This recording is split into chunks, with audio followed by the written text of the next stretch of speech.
Good evening. I now call to order the town board meeting, the regular town board meeting, the town of Arundequoit for August 20th, 2019. Visitors are invited to join board members in rising to recite the Pledge of Allegiance.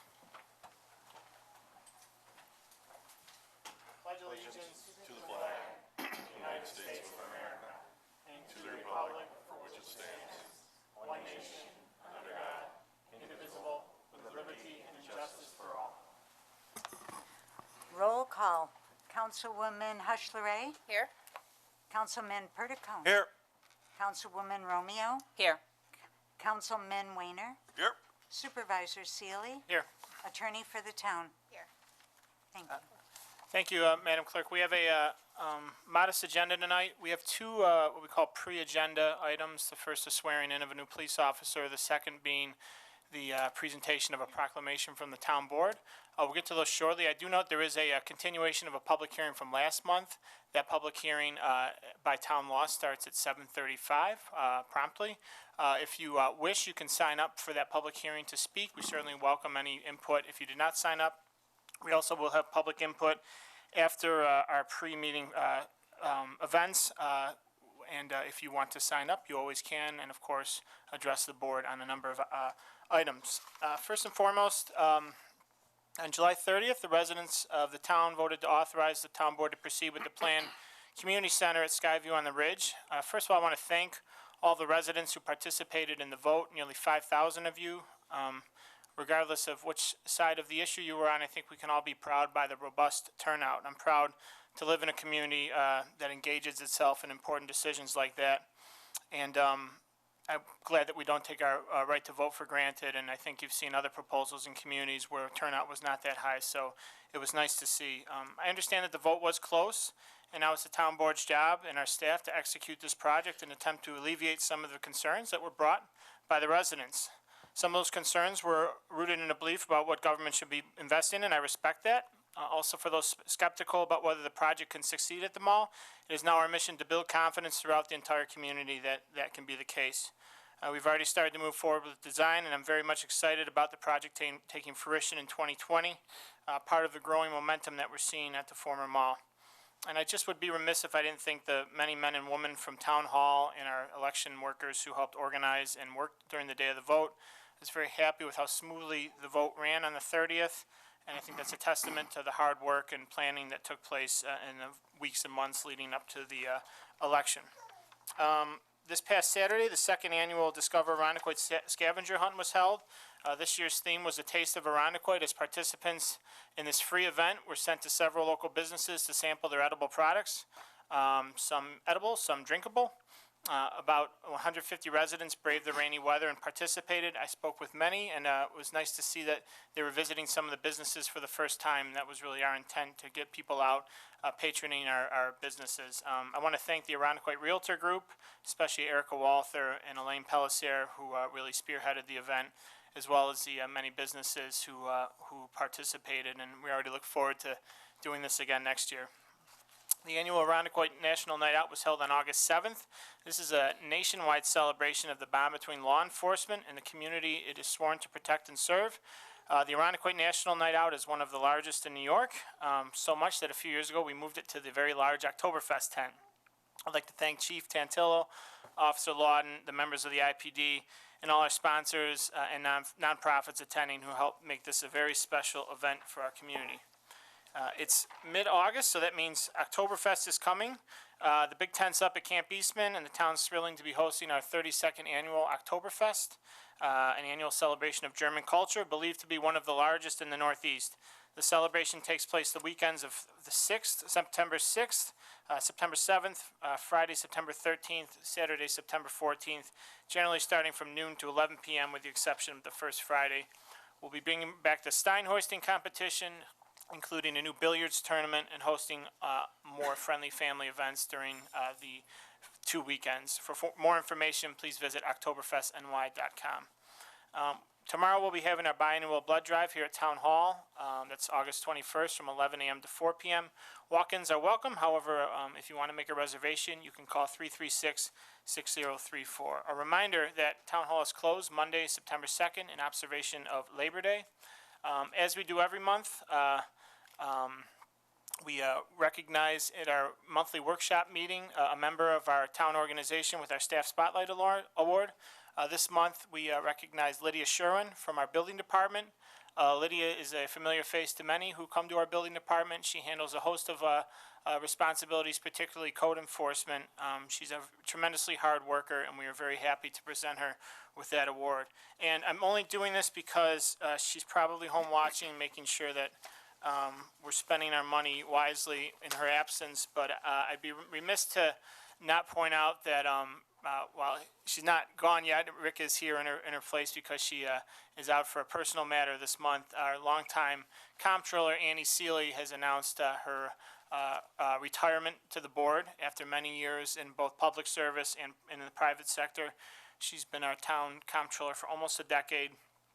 She's navigated the town through some very, very difficult times, particularly after the recession in the late 2000s. She's been a voice of reason, a voice of fiscal stability. Above all, she provides tremendous counsel to both myself, the board members, and all the department heads. So she'll be departing. She's a resident, so she's not going too far, but she'll be retiring in the fall.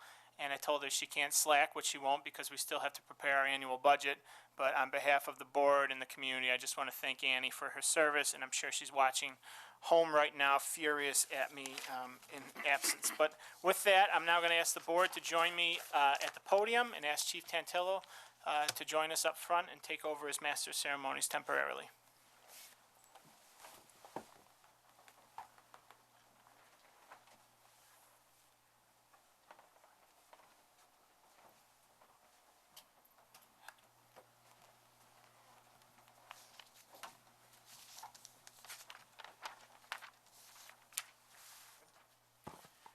Thank you, Mr. Supervisor. If I can have Stephanie DeManicore come forward along with her family. We have the opportunity tonight to swear in a police officer for the Irondequoit Police Department. Well, you're all family, so you can kind of be on the same side. There you go. That's better. This is our fourth recruit officer that completed the academy a few weeks ago. However, last month, when we swore in your three colleagues, Stephanie was serving her country.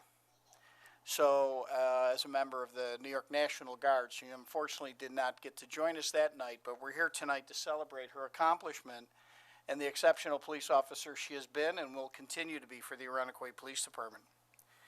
Stephanie joined the New York Army National Guard in 2015 as a military police officer.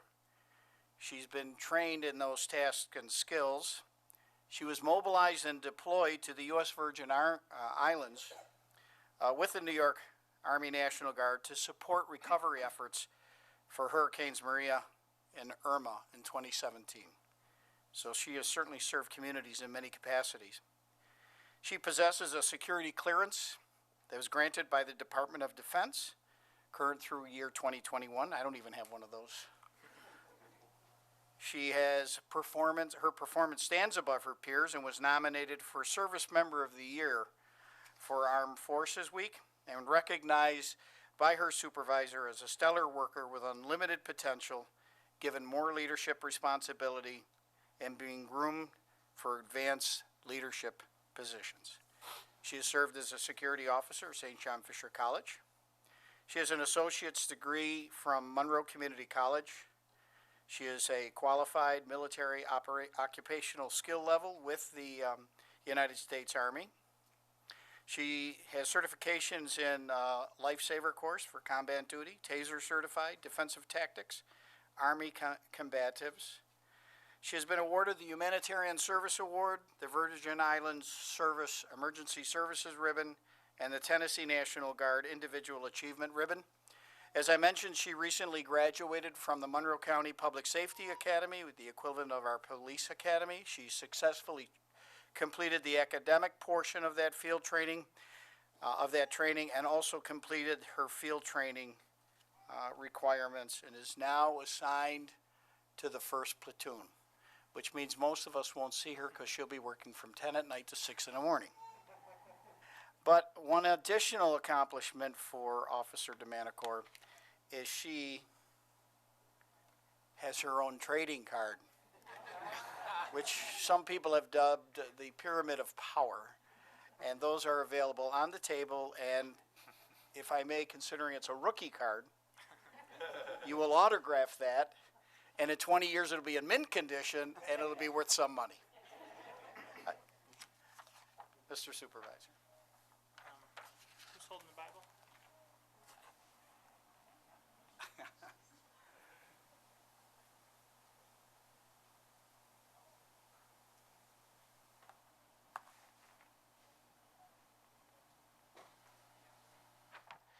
I, Stephanie DeManicore, I, Stephanie DeManicore, do solemnly swear do solemnly swear that I will defend the Constitution that I will defend the Constitution of the United States of the United States and of the State of New York. and of the State of New York. I will enforce all of the laws I will enforce all the laws of the State of New York of the State of New York and the town of Arundecoit. and the town of Arundecoit. I will fulfill the duties I will fulfill the duties of the rank of the rank of police officer of police officer to the best of my ability. to the best of my ability. I will serve, protect, and guide I will serve, protect, and guide the citizens of the town of Arundecoit. the citizens of the town of Arundecoit. I will obey all orders, rules, and regulations I will obey all orders, rules, and regulations of the Arundecoit Police Department. of the Arundecoit Police Department. Officer DeManicore, congratulations.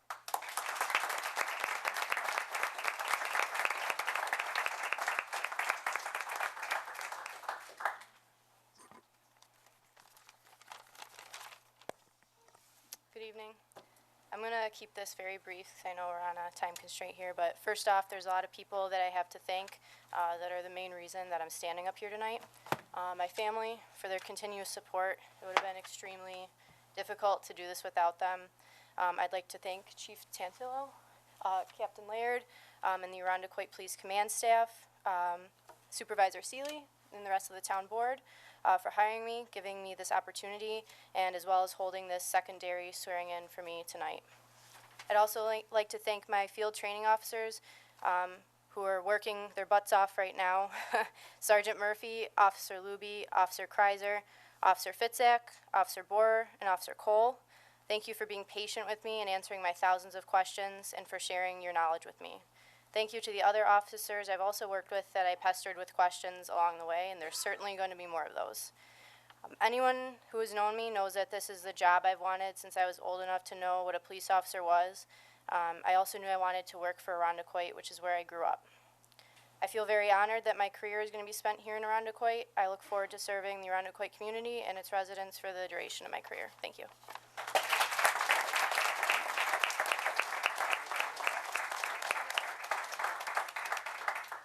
Congratulations, Officer DeManicore.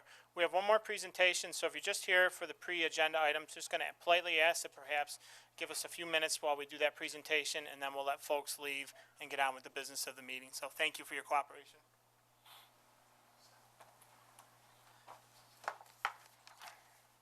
I'd like to now ask Holly Dutcher to come up.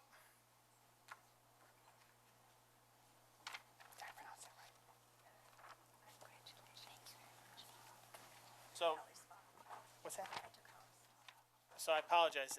Bridget Sadler took Holly's spot, and I forgot to update that. Bridget Sadler, everyone. Give her a round of applause.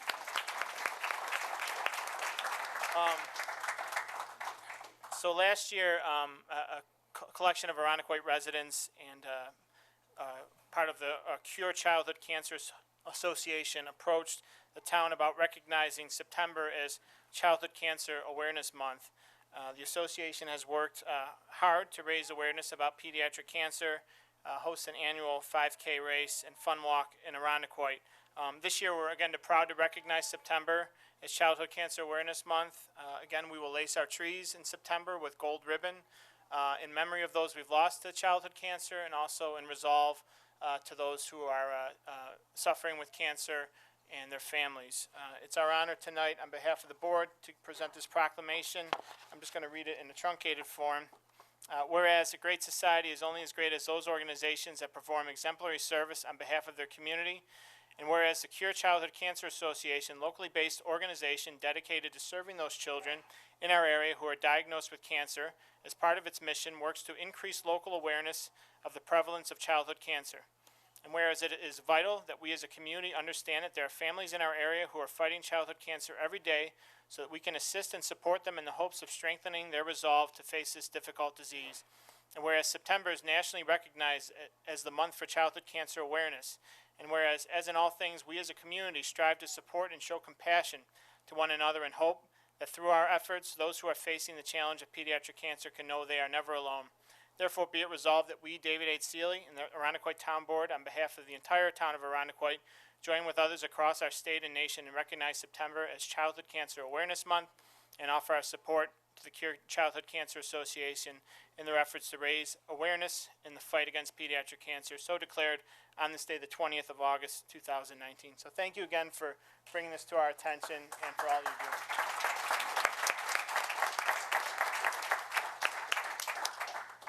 On behalf of CURE, I'd just like to thank the town of Arundecoit for all their support and dedication to raising awareness for childhood cancer. So thank you.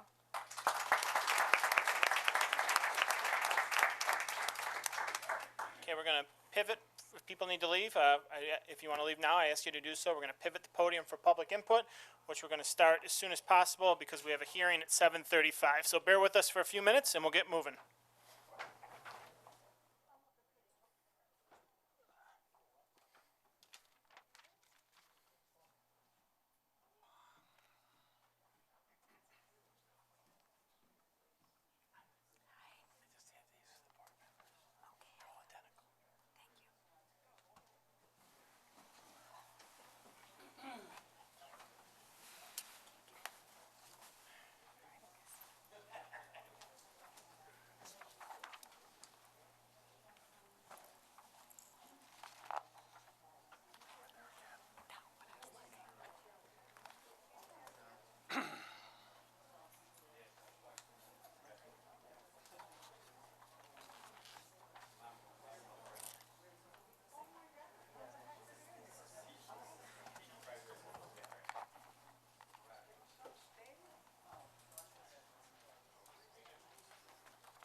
Okay, so again, we'll get going on public input because we do have to start under town law our public hearings at 7:35. So we have a number of people signed up for public input. We ask you keep your comments to approximately 3 minutes. I'm not sure we're going to be able to get through everyone that's signed up. We will go back to revert back to public input once the public hearing has ended. First up, Robert Shanebrook, 439 Avondale Road. Hello.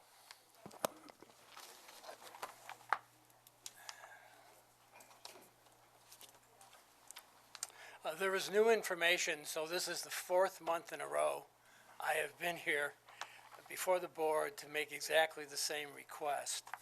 I have rearranged the order for clarity, and you have a copy of my letter. My 4th request was to allow me to see and comment on permit applications that affect my property. I've recently learned that Mr. Dozel submitted a permit application on April 25th of this year. It was not until July 27th, 3 months later, and some FOIL requests, that I was sent along a copy of the permit and with Mr. Kiley's June 18th reply.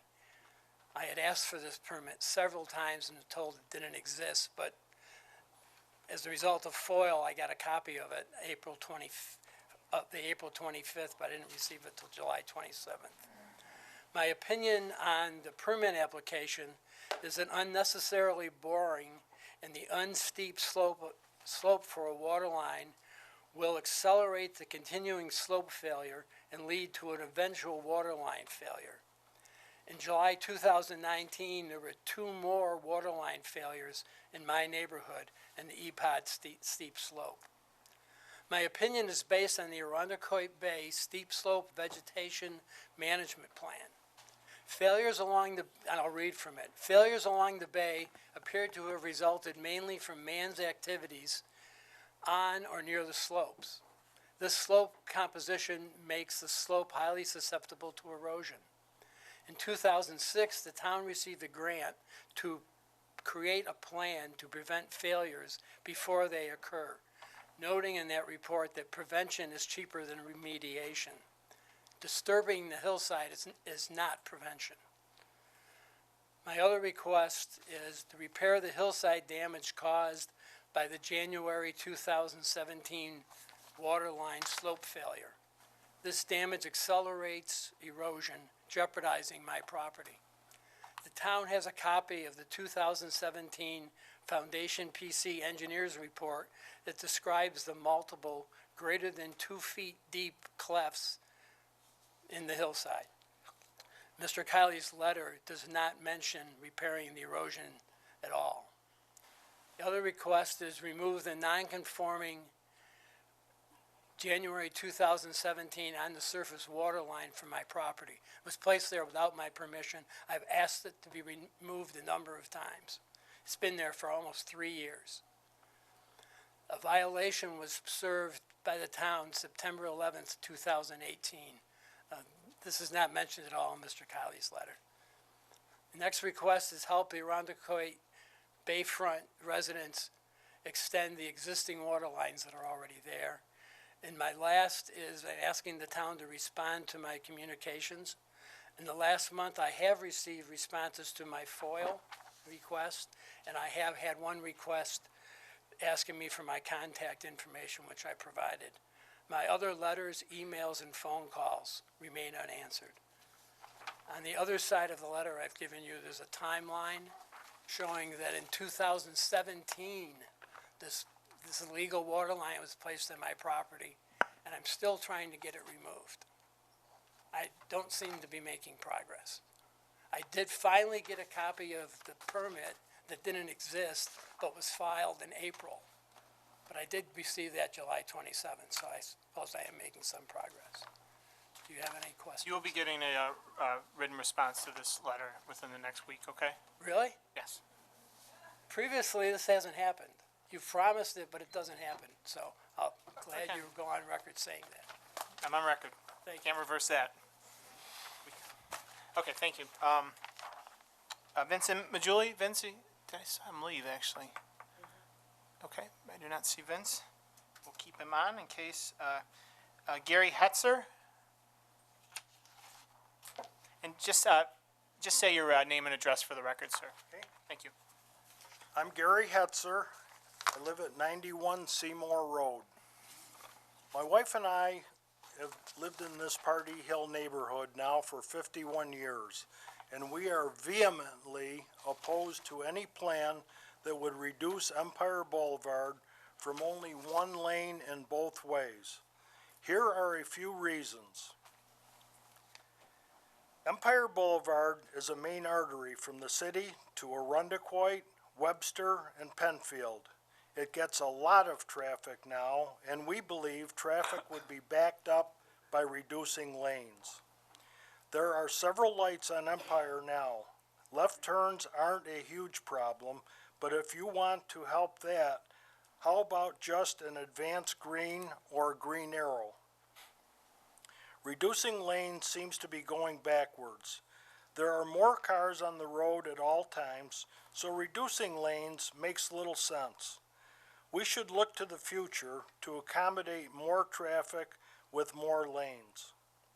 Why would the state plan this from afar without contacting the people affected by this? It only makes sense to ask locals who use the road every day what we think. Then listen to us. When the traffic is backed up, emergency vehicles from Laurelton Fire Department can't get out. More traffic will make this worse. What's your remedy for this? The news tells us that this is one of the hottest real estate areas. We believe your road diet will have a negative impact on that.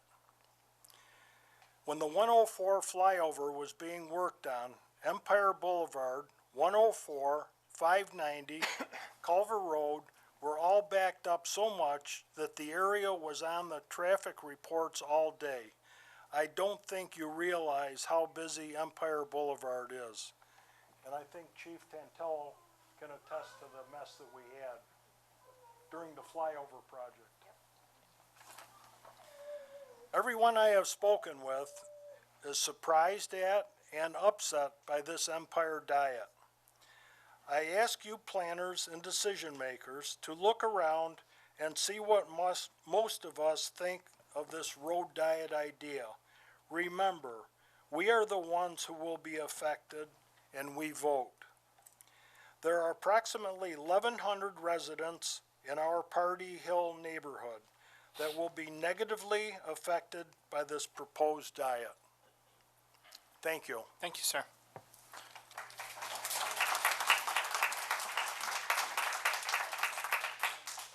Next up, we have Susan Domina. Is she still here? There she is. Just say your name and address. Sure. Susan Domina. I live at 76 Muir Woods Lane. On behalf of my Irondequoit Mothers Out Front, I want to thank you for your time, energy, and thoughtfulness in moving community choice aggregation forward in Irondequoit. We appreciate your effort. Thank you, Susan. Next up, we have Kathy Brown. I think it's Kathy, if you forgive me if it's not. 18 Northfield.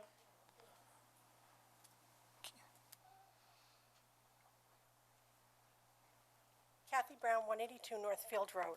I'm here as speaking for the neighborhood of Northfield Road and Burwell and Rollinson.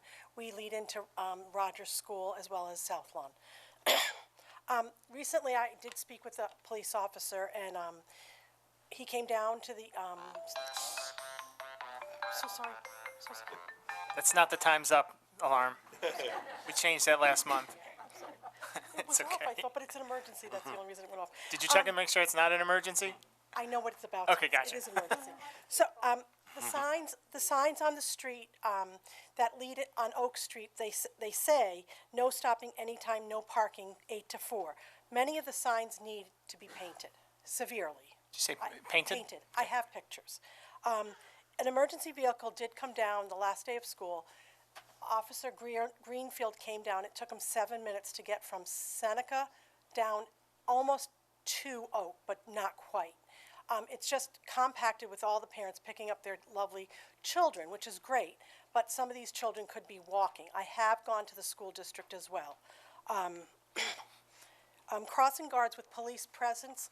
I feel bad for all the crossing guards because honestly, the parents really, the people that are driving, I don't really believe in my heart, think there are other people in the community that live there. We can't pull up into our neighborhood, into our apron some days because people are parking in front of our own driveways, or we can't get down the street. Northfield has been, it's only this past year that I can ever remember it. Just Northfield or the adjacent streets I'm as well? going to be honest, I can't speak for them because I live on Northfield and that's the street I pulled down. But from what I heard from Officer Greenfield, it's been a challenge on 5 streets. I didn't realize that. I have been to the school district. I've spoken to them as well. There are signs, so it's our responsibility, so. I know the signs are, yeah, and I have pictures. So the fire hydrants, I never knew this, but in front of one of our neighbors' homes, nobody can ever park in front of his house because he has a fire hydrant. But again, people don't care. I am concerned about the emergency situation, meaning if an emergency vehicle had to get down the street, to me, 7 minutes is too long. I would pray that I was not that person. Thank you. Thank you. I'll speak with Commissioner Kiley and Chief Tantillo about, Should I show him the pictures or? you're welcome to. He's the handsome fellow, stage left in the back. Tom Sanfilippo, 383 Bayfront, and I think this might be our last before our public hearing commences. So forgive me for the 3 people beneath him. Good evening, honorable members of the board. I'd just like to give you some pictures first.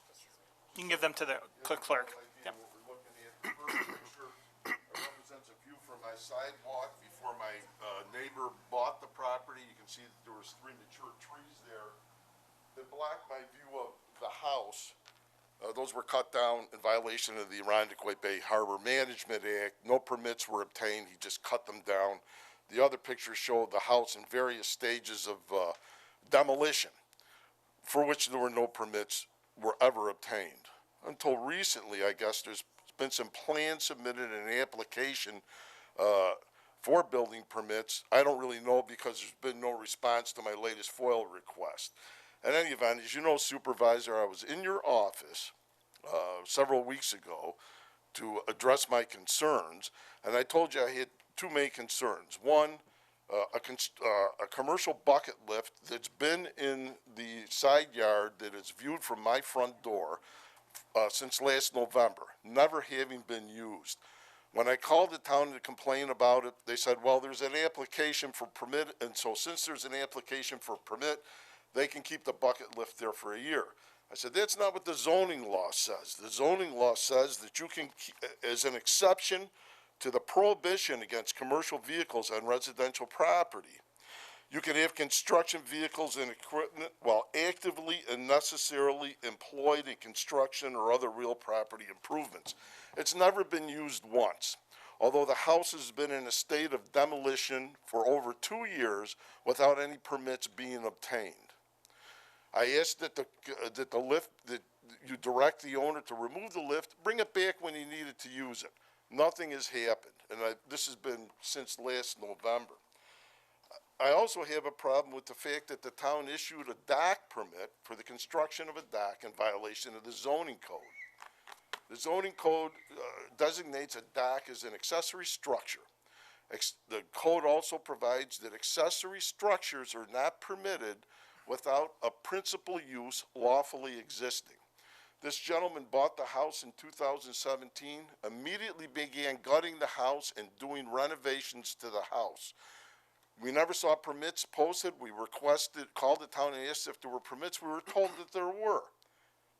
In 2018, I received a notice of violation, apparent violation, because I had a barge with a dock, a barge with a backhoe docked at my dock at the owner's request, who was doing work for the town.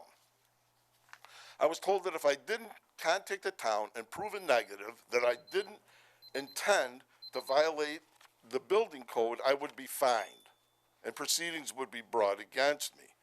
I called the town and said, everything that you've noticed me for, that you're worried about what I might do in the future, that you're going to fine me because of something I might intend to do, is what this next door neighbor is doing. I was told he has permits. Finally, in 2019, I filed a FOIL request, which was asked for any applications for permits, building plans, anything of that nature.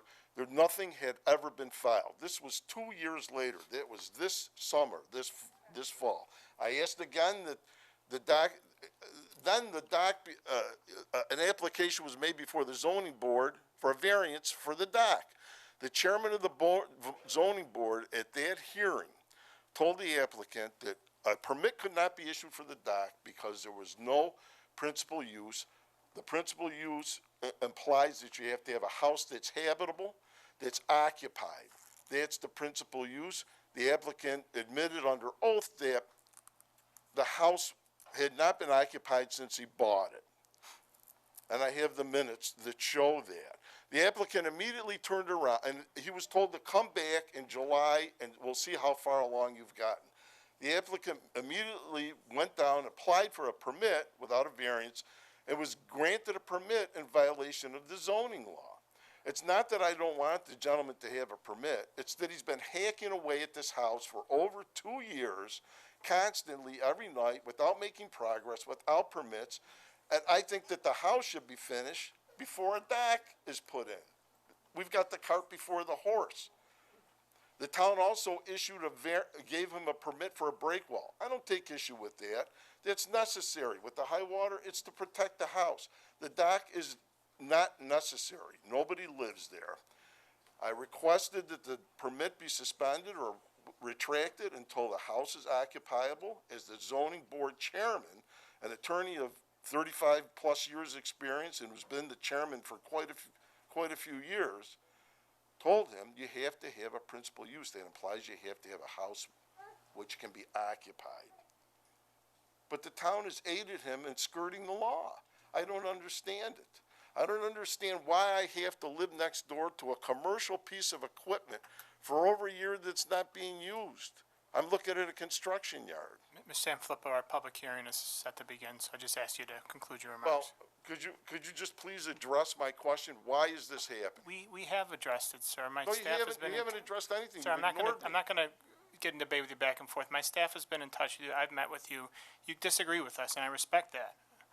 I mean, that's a question of whether you agree with the decisions we've made. And if you disagree with the decisions the You towns have made, The decisions you've made have been to not follow the code, to my detriment. that's not our position, so. What is your position? Our position is we have been following the code. How have you been Sir, following the code? I'm gonna have to ask you to stop because the public hearing has to begin, okay? We're happy to continue talking with you about this. Not tonight. We're happy to continue. They're installing the dock now, And I believe a building permit has been issued for the property as well. in violation of the town code. Okay, sir, thank you. I want to thank the board very much for your time. It's obvious that I'm not going to get anywhere, that I'm just being placated. And I wonder how many people in the town of Arundecoit this is happening to. Thank you. Okay, it's 7:35. For the folks of you who did sign up for public input, we will revert back to public input immediately following the hearing pursuant to town law. We do have to commence the public hearing which was posted. The public hearing is still open. I'm calling it back to order. I'm going to ask the applicants to come back up. We don't need a full presentation of the project. If there is any new information that you have from last month's hearing, please let us know. But we had a thorough presentation last month, and appreciate you being here again. Sure, thank you very much. My name's Andy Hart with Bergman Associates here. Andy, just make sure you're talking into the mic. Oh, sorry. Thank you. Andy Paul, Hart. it's hard. Sorry. Andy Hart with Bergman Associates here representing RMI and their application for a rezone on the former Wambach parcel. Here with me tonight is Peggy Hill from RMI, so she can answer any other questions that may come up from the board or the neighbors. We did submit some additional information from our last month's meeting, one on traffic and one on the emergency visits to other facilities that RMI owns. The traffic that we looked at, we prepared a memo and submitted it to the board. And per the trip generation manual that we researched, this project would bring on average 13 a.m. peak trips and 16 p.m. peak trips. So it's a very small generator in terms of Can you explain that? traffic. Is that per hour, Andy? That's per the peak hour, so Okay, the thank you. morning hour at peak and the evening hour at peak. In terms of emergency visits, we looked at an existing facility that RMI operates. It's called Wilcox Lane. It's in Canandaigua. And that community has 118 units, so it's quite a bit larger than the one we're proposing here in Arundecoit, which is only 80 units. And that also has a resident base that's a little bit older than expected here in Arundecoit. And we found that we had 8 ambulance visits for the months of May, June, and July. So average of about 3 a month. And that's for a facility of 38 more units than what's proposed here. So I think those are two of the additional items we prepared. So we're here to answer any questions you have. Okay. Ms. Ivers, when that resident is done signing, I'm going to ask you to grab the sign-in sheet for me. We will allow you to come up if we have any further questions after there is public feedback in the open hearing. And just stay put for 1 second. And if you did not sign up for the hearing but still want to speak, you are welcome to do so. We just exhaust all the folks who have signed up previously.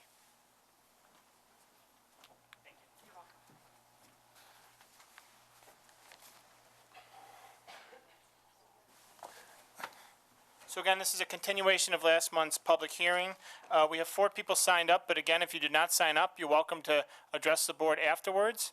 There is no time limit. We do ask that you just keep your comments to the board, provide feedback. We ask that you do not engage other people in attendance besides the board.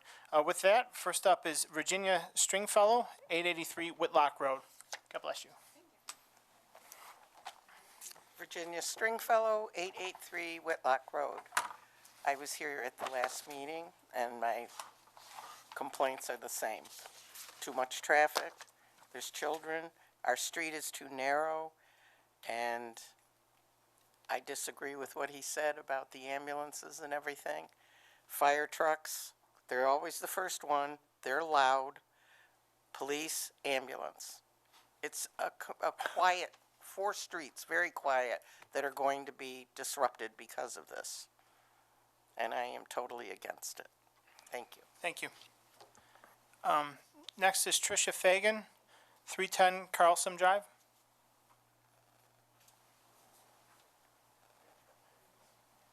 Hello, my name is Tricia Fagan, 310 Carl Sam Drive. I'm actually going to read a statement from my neighbor, Sure. Bob Finocchio. He lives right across the street from me, 303. He's unfortunately couldn't be here. Bob Finocchio, he lives at 303 Carl Sam Drive, which butts right up to the end of Wambach's property. Wambach's property runs from Culver Road all the way to Carl Sam Drive. It has been assessed and zoned for residential for over 100 years. Times have changed, but we don't think changing the zoning to MUC without knowing what is going to be there is going to be an injustice to Arundecoit residents, and especially those on Whitlock Road, Carl Sam Drive, Hulda Park, which will immensely devalue their properties. The back 6 acres have been proposed for a 3-story senior low-income housing development. That's a joke. Just think about where you live, members, and how you would like to have in your backyard a 3-story low-income housing development in the middle of a park-like setting. This is not off of a main road. Regarding Rochester Management's claim that they represent many senior properties, what they didn't say is mostly all of those properties are on main roads. This development is not on a main road. This development is not even proposed to have egress or ingress on the main road, which is Culver. As Mr. Finocchio said last time that he spoke, there are no other 3-story buildings in Arundecoit. The middle school, right down Densmore, is 2 stories. Supervisor Seeley, I know you personally emailed me and brought to my attention that the senior facility down Culver Road is 3 stories. Only one side is 3 stories. But I will point out that is on a main road, on Culver Road. How many more senior living low-income developments does Arundecoit need? What Arundecoit should be wanting to bring to their community, to our community, to my community, is young families. Let's not have Arundecoit be a community where you go to die. Let's go make Arundecoit a community where you want to live. You know, I mean, you're proposing a senior facility at the Arundecoit Mall, the Medley Center. There's one down Culver. There's one right down Norton. It's all congested. We don't need another one right in the middle of a residential housing owned community. It's a huge space. It's a huge piece of property. Why not put smaller patio homes that are owned for seniors, where they have a big chunk of money, they want to downsize their home, they want equity in their home. They're going to pay taxes. This development will get a huge tax cut. What is that bringing to Arundecoit? They'll have a 10-year plan of tax cuts, and then the investors who don't plan on making any money will dump it to who? Who's going to own it? Do you have any empirical evidence of that? Yes, I think the last time Rochester Management said that they, at I Square, Rochester Management the question was asked, how are the investors going to make money? The answer was, they're not. They have an investment plan of 10 years, and after 10 years, they will sell it. And usually, Rochester Management would buy it. But I mean, it's a reduced taxes. I'm against it. My neighbor Bob Finocchio is against it. I honestly don't know of a resident who will speak tonight who is for it.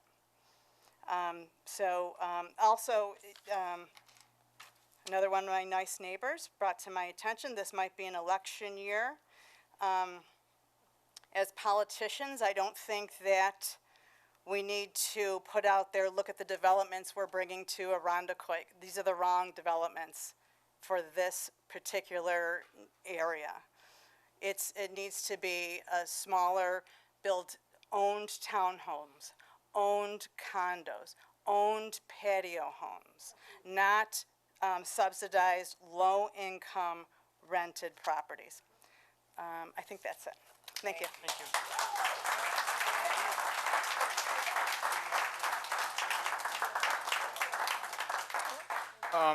Next up is, I believe, Kira Kim Friedel. Forgive me if I said that incorrectly. And I think Mark Lamanga? Lamanga, close enough. Good evening. Hi. Could you say your address for the, names and address for the Yes, record? my 'cause I name is butchered them. Kira Kim Friedel. This is Mark Lamagna, and we live at 1116 Whitlock Road. Sorry, I've got notes here. I just bought my home a year ago, almost exactly a year ago, and we picked out this street, Whitlock Road, the street that we live on, because we love the quiet neighborhood, the low traffic streets, and the community feeling that we have there. To be honest, I had no idea all of this was happening until I got the notice in my mail. If I had known that, I don't know that I would have bought the house. I think that the proposed zoning change would cause a radical shift in this residential neighborhood forever. I mean, once you make that shift, that's what it's going to be from now on. I really love the neighborhood. I feel like there's a balance of community and privacy, and just walking down the street, you can see that every family takes pride in their home. This zoning change will negatively impact our quality of life and our property values as well. As homeowners in this neighborhood, the quiet community we have created deserves to be maintained and protected. I don't think that the desires of a commercial developer should be placed above the rights of the residents of this neighborhood, and we just want our neighborhood to feel like home, wouldn't you?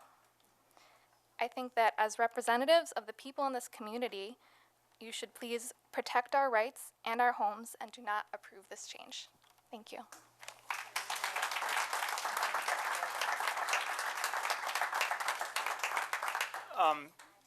That's everyone who's signed up. If anyone wishes to address the board, they're welcome to do so. You can come on up.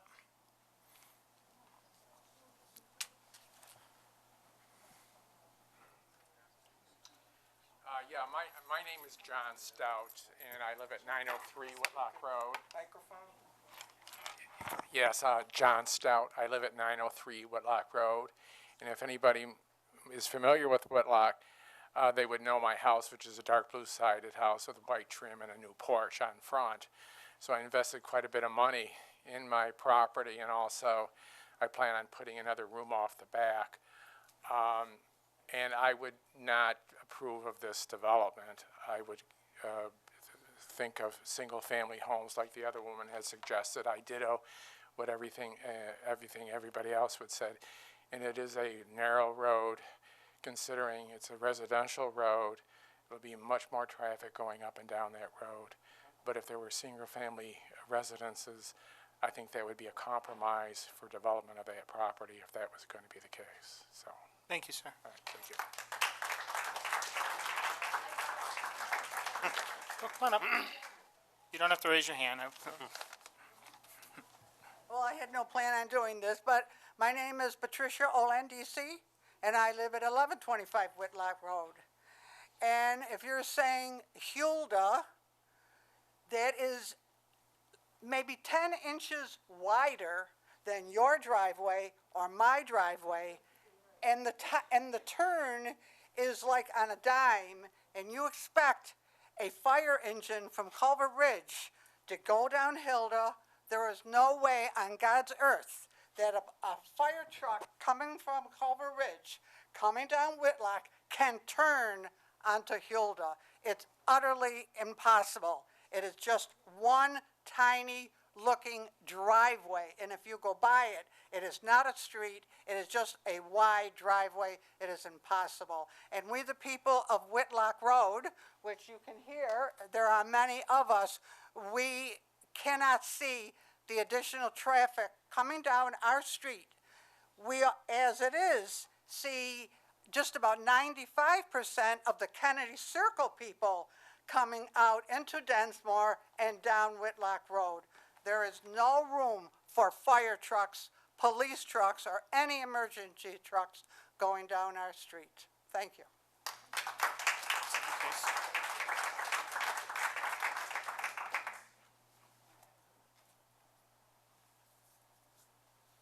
My name is Tricia Carroll, and I live at 1136 Whitlock Road. Just a few things that keep me up at night thinking about this development. You said you want the people in Arundecoit to stay in place while they're aging at 55. Okay, well, we want to stay in our own homes that we own, that we've built, we maintain, and we keep there. The residents of Arundecoit will not benefit because the developments that Rochester Management has, such as Norton Village, Fernwood Park, and other places, must have a waiting list. So these people will come from outside of Arundecoit to move into our neighborhood where we pay taxes, keep our properties good, and make everything look nice. There's 11 different complexes within like a mile radius. There's a ton of places people can move to and live. A lot of them are subsidized. 80 units mean at least 160 people or more. Using up our first responders, our schools, all of our resources that, you know, are pretty much already taxed. We have a great service, we have great first responders, good schools, and this is going to mean that there's going to be more, because don't tell me that those people are not going to have kids in those apartments that will go to our schools. Okay, there's also going to be a big lit up area in our backyards, okay, where we don't even have street lights, but they are going to be lit up. And so you go to sleep at night, somebody out their back window is going to have lights all over the place where they can't sleep. You know, people have security lights, they go on and off all night. That's one thing. But to be, you know, continually on is another story, and I understand why you would need lighting. One of the corner houses on Hulda's says sale pending. I don't think that the people there, whoever they may be, are aware that this is going on. So they don't have input. There's another house on the street that says sale sold. So they don't have any input on the street on Whitlock. The people, you know, that I speak to are very concerned. There's a lot that couldn't get here tonight. There's a lot that are opposed to it. I personally brought 3 people here tonight so they could get here, because not everybody can get here. Not everybody has available time to come and oppose it. They do oppose it, but everybody's got busy schedules and cannot be here for that. We built our homes. We want to remain in them what we have built along the way. And I know that you said in somebody's email that was forwarded to me that 14609, the properties don't have any value. Well, I think that that's wrong. I don't think I said Okay, but you said that they don't want to build houses on Densmore because they're not viable. I think there's challenges with enough capacity to build single family. Okay, well, I'm not even discussing that whether or not you would build single-family houses there, but I think it was really uncalled for to say that 14609 or the houses on Densmore, that our properties aren't really worth anything. And I'm offended by that. I live in 14609, so Okay, but you know, it's a different area. Why did you say that in an email and I can forward it back to you? I think. Okay, then maybe I misunderstood what you said. I hope you did, because that was not what I Okay, what I so what implied. did you say?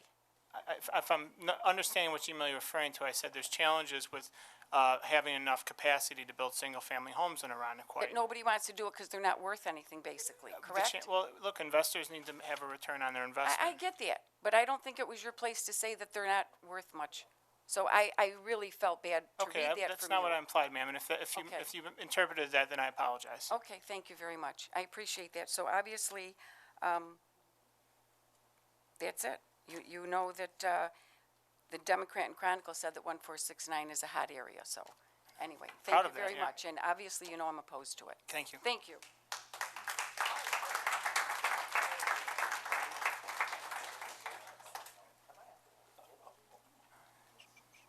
Evening, Gary Pollock, 516 Westchester Avenue. First of all, Dave, I really hope you didn't say that because we both live around the corner of each other in 14609, and I don't want to put the for sale sign up right away. Hi, Rich. Hi, Gary. How you doing? I've been watching this on social media, been reading about this on social media, and I really haven't gotten engaged on the whole project. But I know one thing is, what I'm seeing is that none of the problems presented here tonight are insurmountable. However, the overall problem is putting a big box, 3 stories high in the middle of a residential area. It looks too industrialized maybe. I think a residential looking setting, small apartments for senior citizens, not for children and anything like that, which is, keeps the area quiet, and not to come to die, but, you know, I think everybody would enjoy. Under like a homeowners association type restriction where everybody maintains the property a certain way, I think that would be a lot more acceptable to everybody in all, and I don't think you'd be missing out on that many amount of the tenants to do that. I think that'd be more of an acceptable situation than an industrialized 3-story apartment box. So I'd really appreciate if the board would consider that and delve into that a little bit more and make it more residential instead of industrial. Appreciate it. Thank you.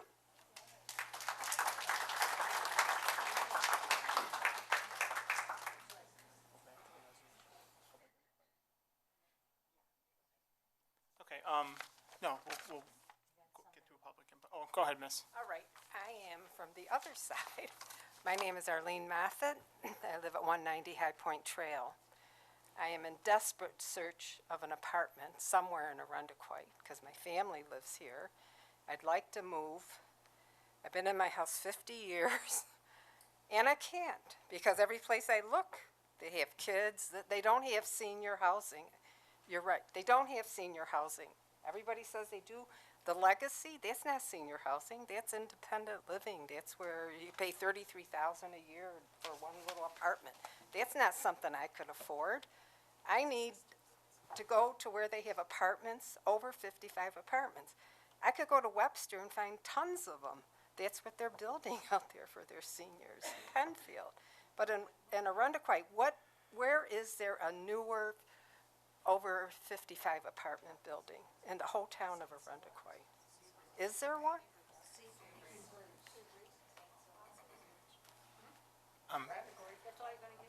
That's the only one in the whole town? That's so depressing up there too, I hate to say it. But there must be one they can build, another one for all of us. We're talking about the proposed, the one at the proposed site. Wagner, Wambox. Yes. Also, there's Case's Farm. I was hoping they'd build one there, maybe. Shorter move. Yeah, well, even so, but maybe because the school's there and there's the neighborhood, I think it could be closer to Norton and it wouldn't be as bad of a place to build. I'm just like, somebody build something somewhere because now I'll have to move out of Arundequoit. Miss, do you mind just saying, Miss? No, I was thinking of that because Miss, do you mind just saying your name and your address again for the record? I'm sorry.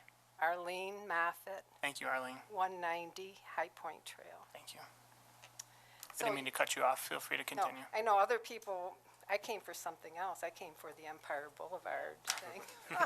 I didn't think people were anybody was against senior housing because there's so little of it. That's my view. Okay. Thank you.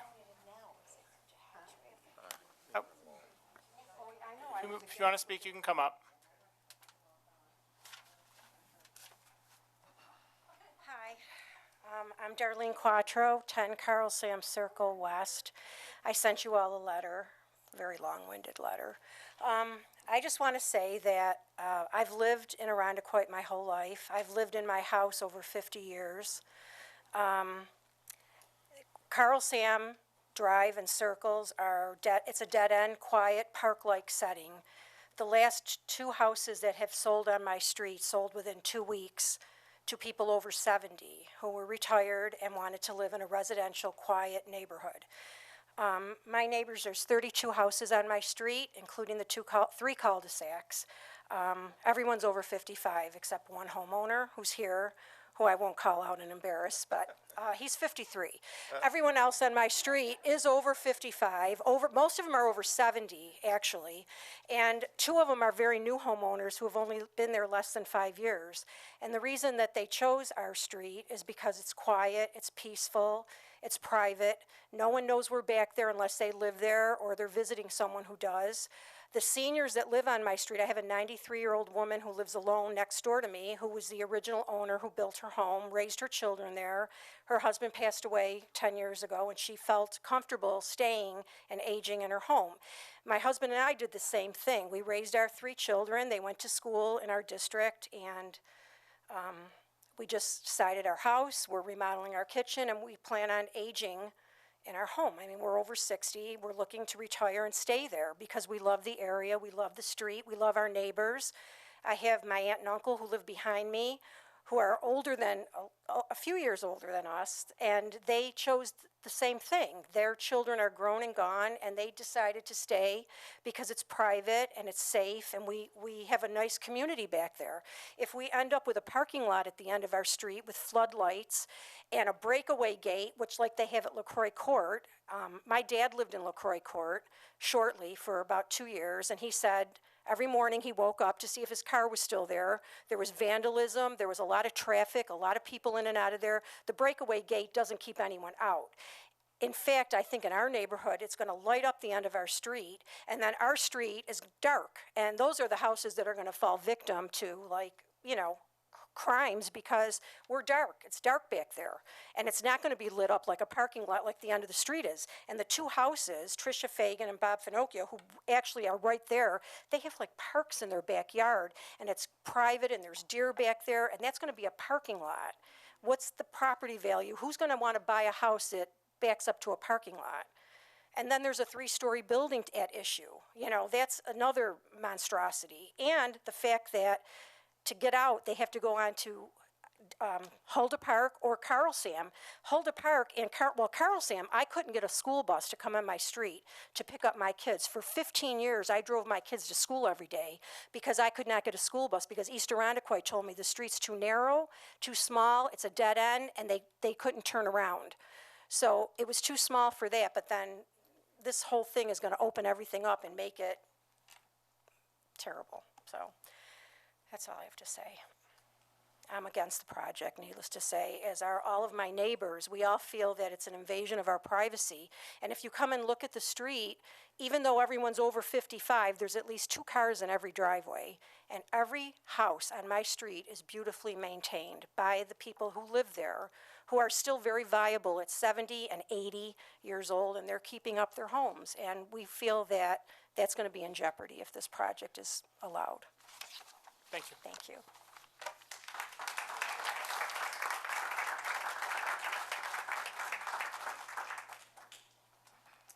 Good evening. My name is Jill Ritchie. I currently live at 531 Westchester Avenue, but I was a longtime resident on Dunsmore Road, so I'm here on behalf of my lovely former neighbors who became family. I just have a couple questions for like the developer, and I'm sure these have already been answered, so I'll pre-apologize before asking. But I was just wondering, like, how many like 1 and 2 bedroom units were going to go in, like what the estimated number of tenants would going to be, and if there was an environmental impact study done, and what the height of the building would be. So what I'll do is the first question would be answered. I'll let when the developer comes up to answer any questions they want. The environmental review will be explained by our Director of Development. Okay. Thank you. All right, great. Thank you very much. Appreciate Yep. So I'm going to allow what I'm going to do is, if anyone else wants to come from the public, I'm now going to give the project developers a chance to answer any questions or provide any information in response or any information that they wish to provide to the board. If not, we will close the public hearing. No, you can ask, generally you ask questions through us, but, I think there's been a host of questions raised, and do you wish to come up, or you? Yeah. Just, state your name, and, affiliation with the project for the record. Sure, I'm Peggy Hill, president of Rochester Management. We serve as developer. We're a local nonprofit that manages and develops affordable housing. I just want to address a couple things that I did hear, just to kind of clear the air of some questions. One was that there was a concern about, first of all, the number of units and the unit mix. So there are 80 units, and it's for people 55 and above. 38 of those will be set aside for frail elderly, people that might need help with one or more daily living skills. Things like help with meals, maybe personal hygiene, balancing their checkbook, things of that nature. And that's where Rochester Regional, our partner in this project, would come into in terms of literally evaluating people's needs as they change over time and making sure that they're linked up with services so they can remain independent. So with respect to the unit count and the age restriction that will be in place for this property, that really dictates that you won't see children in the area. We have occupancy standards that we have to follow with the state of New York, that you wouldn't be allowed to have children live in the site, so it wouldn't impact schools or buses or whatever. And actually being seniors too, as Andy mentioned, in terms of traffic issues and so forth, it's greatly diminished because of the age of the population. One of the other things I heard was what happens to the property after the tax compliance period. So the way this works is the investor in the property, their internal rate of return is not based on cash flow from the property. It's based on the tax credits they get that reduce their tax liability. That, coupled with depreciation on the creation of the property, is what basically generates them losses to offset their income. And when you say tax liability, that's income tax or The corporate, yeah, not property tax? exactly. It's typically, yeah, we'll be paying property taxes and would meet with the town to reach a sound decision between two parties. But those investors are typically tend to be insurance companies, banks, and so forth, or it could be a pool of investors made up of those same types of entities. IRS dictates that this compliance period is 15 years. The tax credits are doled out over 10, but the compliance on that property goes for 15. Once in a while, if an investor really wants to get out early, we would be in favor of that as well, because then as a nonprofit, we would have first dibs on trying to purchase the property back. And having been in the community for 70 years and still going strong, we manage over 3,700 units in Rochester, Syracuse, primarily in Rochester and suburbs, supporting other nonprofits like the University of Rochester, Sheen Housing, CDS, and Webster. We're committed to this area. We're not going anywhere, and we're doing this because we see a need. That need is shown not only with our calls to our office, but also through looking at market studies, listening to people in this town, as you just heard one, say that they need additional healthy options for seniors. I believe it also came up in some of the town surveys as well. Can I just ask, just for clarity, one question that was just posed was the number of units. It's 80 units, and those are how many bedrooms? Just 3 of them are 2-bedroom, the 77 are 1-bedroom. Thank you. And in some cases with the seniors in the situation, it could be a situation where it's a senior and an aide taking care of them or whatever, a spouse that has to sleep in a different room because they snore or whatever, something like that. But it has to be proven and justified. There was another question, too, that came up on, what was it? I'm drawing a blank. There were kids. Let's see, what else? Can I ask if any board, while you're thinking, if any board members have any questions? If not, Just one quick clarification, Supervisor. So we're not really here tonight to talk about the design of the building as much as the rezoning issue. Is that correct? so certainly, a rezone permits the type of development that can go in there. Any development is pursuant to review, or falls under the review of the planning board and perhaps the zoning board of appeals, which would look at things like lighting, other design components. And I know lighting is always a concern of our planning board, but I can let Ms. Ivers explain that in further detail when we talk about EIS. Do you want to, Andy, do you have anything to add? Yeah, I just wanted to add that we did receive comments from the fire department, and none of them stated that the road was too small for them to get down if this project happened, so we didn't feel that it was an issue. Also, in terms of lighting, we are having downcast lighting, and we're keeping all the trees on the south side of the property to help as a buffer. Okay. Anything further to add? All right, with that, go ahead. We're looking at holistically rezoning the entire parcel. Correct. So right now, the board is looking at an R5 for the parcel with the proposed development and MUC for the balance of the property, which would then, any development, again, would be subject to planning board review. Sure. You may sit if you want. So anytime a zoning change occurs, and often zoning changes do occur without a development planned. That's what the objective of zoning really is, to have a ideal use or a use for a parcel that's congruent with your town comprehensive plan. If a proposal did come up, as is the case with any proposed development, it would be subject to, at the very least, a planning board review. Planning board is a independent board of town residents that look at design elements, how things relate to the code, other things. There's public hearings with that process as well. And I don't say that's a check, because certainly I don't think things generally need a check, but it really is the second step in a process. This is really we're questioning really the foundation of what type of zoning might be appropriate for that parcel. But R5, Carrie, would you mind just explaining what R5 is, so I don't? So R5 residential is a residential district that, one of only two that would allow a multifamily development of this size. R1, R2, R3 are the single-family zoning districts in the town. R4 allows for some multifamily development, but the max, and I'm going off of quote here, but I believe that the max is a 4-unit structure. So anything greater than a 4-unit structure would require either R5, which is the multifamily, which allows a multitude of things, including multifamily. Multifamily is also allowed in the mixed-use commercial district, and it's also allowed by special use permit in the commercial C business district, and I believe as well in the M manufacturing district as well. So R5 is a residential district, but it's one that does accommodate multifamily development.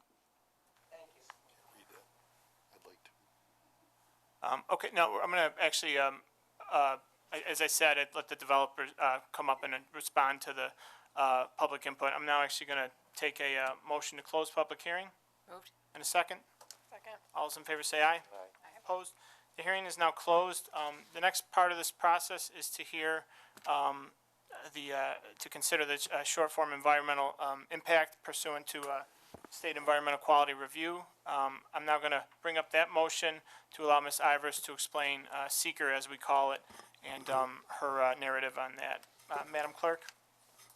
Item number 1, pursuant to the State Environmental Quality Review Act, compliance in the matter of rezoning applications for 2590, 2662 Culver Road from R1 residential to R5 residential and mixed-use commercial. Motion? Moved. And a second? Second. Thank you. Ms. Ivers, can you just explain the intent of this resolution? Yes, Supervisor. The resolution before you is comprised of the review of the environmental impacts associated with the project. The proposed action involves the amendment to the zoning map to change the zoning of 2 existing parcels on Culver Road that are currently zoned R1. The proposed map amendment would change a portion of the lands identified on the lot as proposed Lot 1 to mixed-use commercial, and then the portion of land that's shown as proposed Lot 2 to R5 residential. Just as a note, the R5 residential would be the portion where the proposed senior development is located. This is an unlisted action under seeker.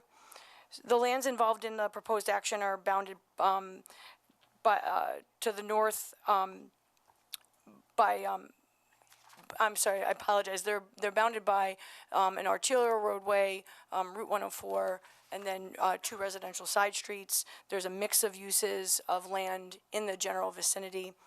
when we examine the potential impacts associated with the rezoning, the environmental review considers the zoning change within the context of the proposed development of senior housing, which is comprised of a new 80-unit, 3-story building on approximately 6 acres on the western portion of the lands proposed for rezoning. It also considers potential redevelopment allowable under the revised zoning districts, in this case, to ensure that impacts associated with future full build-out scenarios are evaluated.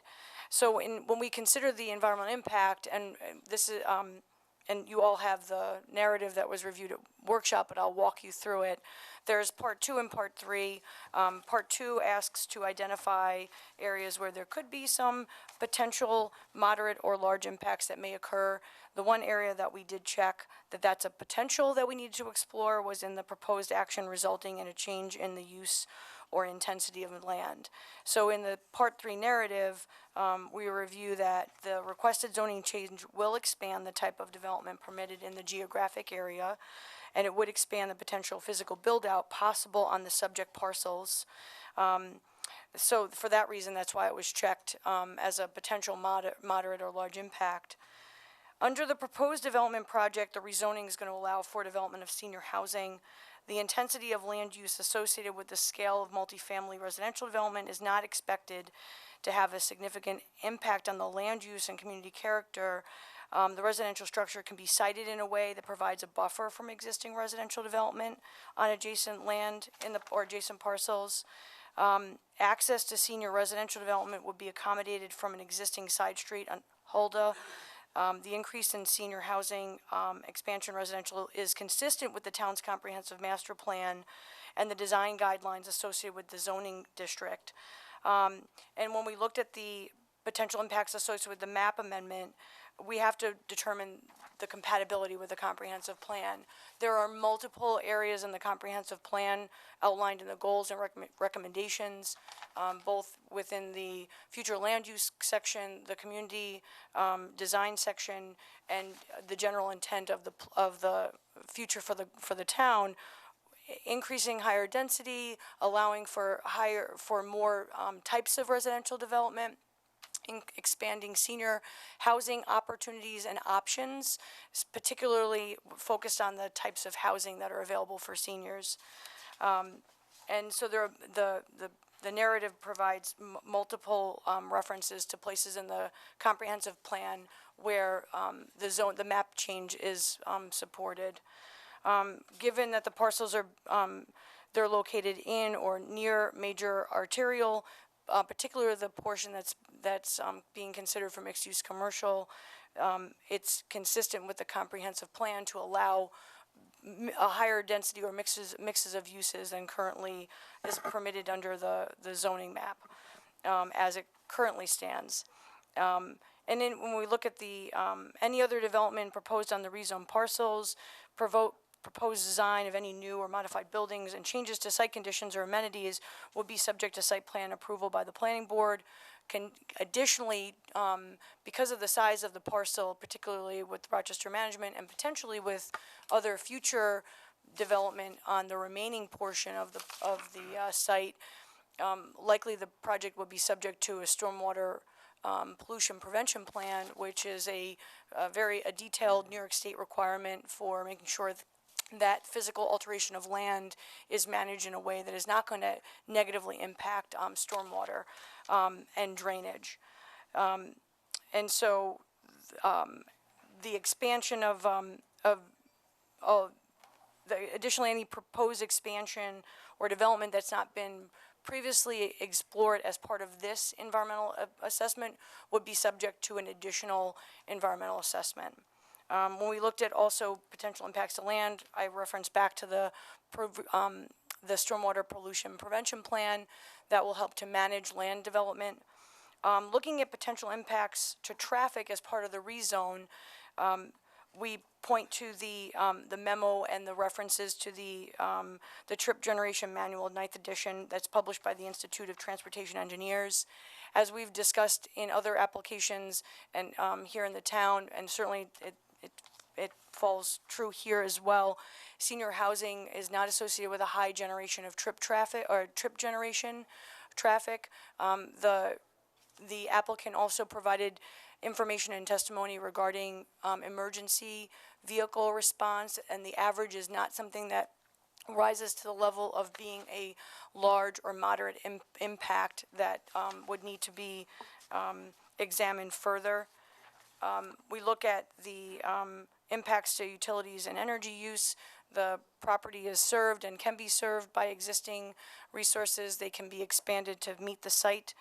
And then as we looked at the potential impacts to community resources, while the development will increase the number of residents and potentially the potential for other development types, the demographics of proposed future residents in the current project are not going to propose any adverse impacts to schools.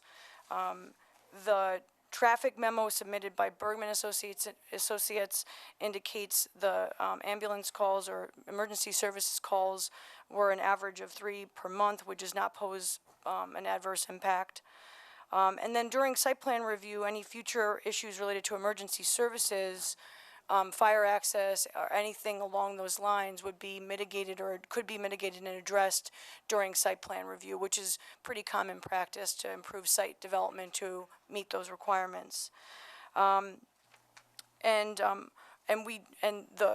plan, the rezoning was considered, and certainly future site plan would be reviewed by both the fire marshal. It's our policy to also have the responding fire district chief review plans and provide comment, as well as Monroe County Department of Planning would provide comment as well on the site plan review. As we reviewed those impacts, the impacts don't rise to the level of requiring an environmental impact statement. And so for that reason, we're recommending a negative declaration for the purposes of seeker. Thank you. So before we ponder any questions from Ms. Ivers, and thank you, Carrie, for that lengthy explanation, I guess, nothing, we come here with open minds, and if we're not ready to make a decision tonight, I don't know if we need to adopt seeker, so I just want to take a kind of a consensus up here, your thoughts as to whether or not you wish to move forward with seeker and subsequently considering the rezone. Or table it until the next meeting or a future meeting. If your preference is to table it, you can say it. If your preference is to move forward with seeker. My struggle right now is I don't necessarily disagree with seeker, but I don't agree with the location of the project as relates to the project, and that seeker might be agreeable in a different location, but not in the one, and I'm not necessarily in agreement with that location for that, and that seeker meets the the seeker findings for that building in that location is exactly something I'd agree to. Okay. May I just note that the seeker that's being presented to this board for this action of the rezoning is for this board only. The site plan review that would be subject to the planning board would be subject to its own separate seeker as an unlisted action. It's a State Environmental Quality Review Act. And your So seekers both for the MUC and the R5 rezoning?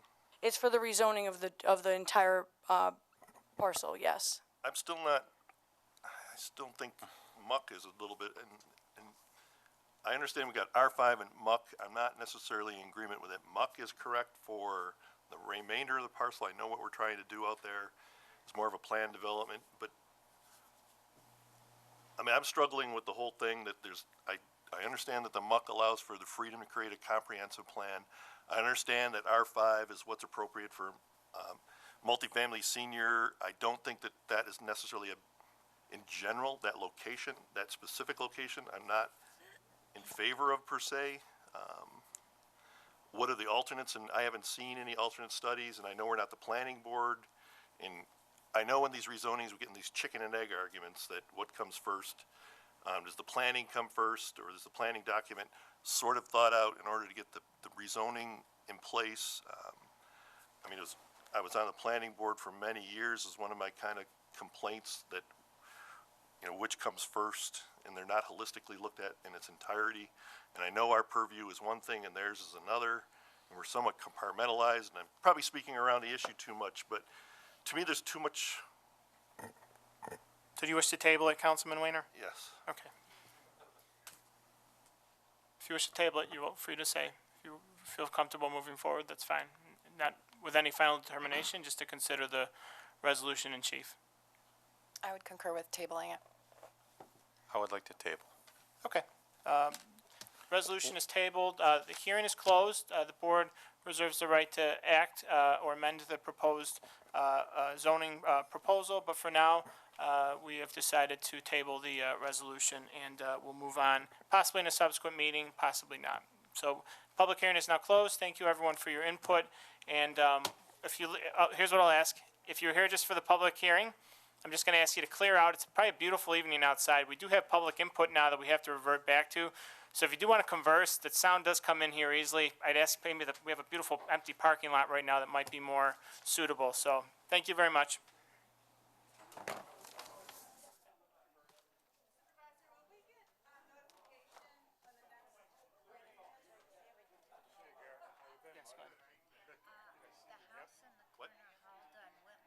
I don't know. Legally, I don't know. It's America. We didn't purchase. I don't think we didn't purchase it. No. Our plans? We're not purchasing that house. I don't know who purchased that house. Okay. No, I don't know the unless somebody purchased it without me knowing, which would be concerning. I believe that All right. multifamily is sort of Have a good night. designated. All right, I'm going to ask people to clear out. We have business to get on with. We're going to move back to public input. We had a few remaining people sign up for public input, which I am going to sift through. And thank you for your patience. I do appreciate it. If you're still here, do I see Christopher Burns? Christopher.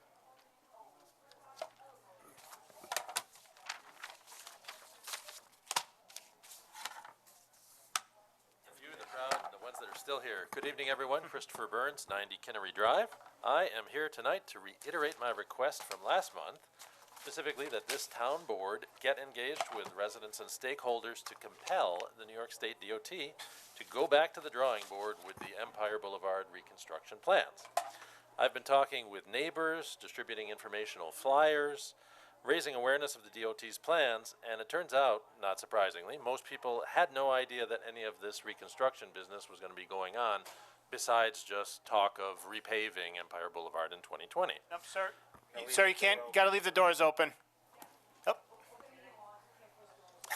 So with Sorry, that Chris. said, a lot of people are upset that the DOT is moving forward with plans, as you heard, without having first solicited and gotten the input of those folks most affected by what they're proposing.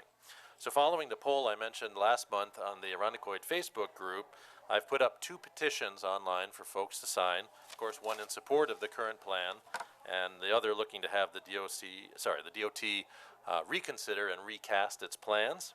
As of this afternoon, the proportions with those online petitions are tracking about the way the Facebook poll did. As of this afternoon, we've got 15 signatures in support of the current plan, the road diet plan, and 107 opposed to those plans. It's clear that this is an issue a lot of people feel very passionately about. There were some folks here that wanted to speak against the plan that had to leave. There was a young father that also was here to speak in favor of the plan, and unfortunately he had to leave to honor his daughter's bedtime. I would have loved that he had had the chance to speak tonight, but he'll probably be back at a future meeting. With that being said, everyone that is very passionate on the issue, regardless of their viewpoint, is really looking to this town board for your involvement in engaging the DOT to take a few steps back and really listen to residents and listen to stakeholders before moving forward.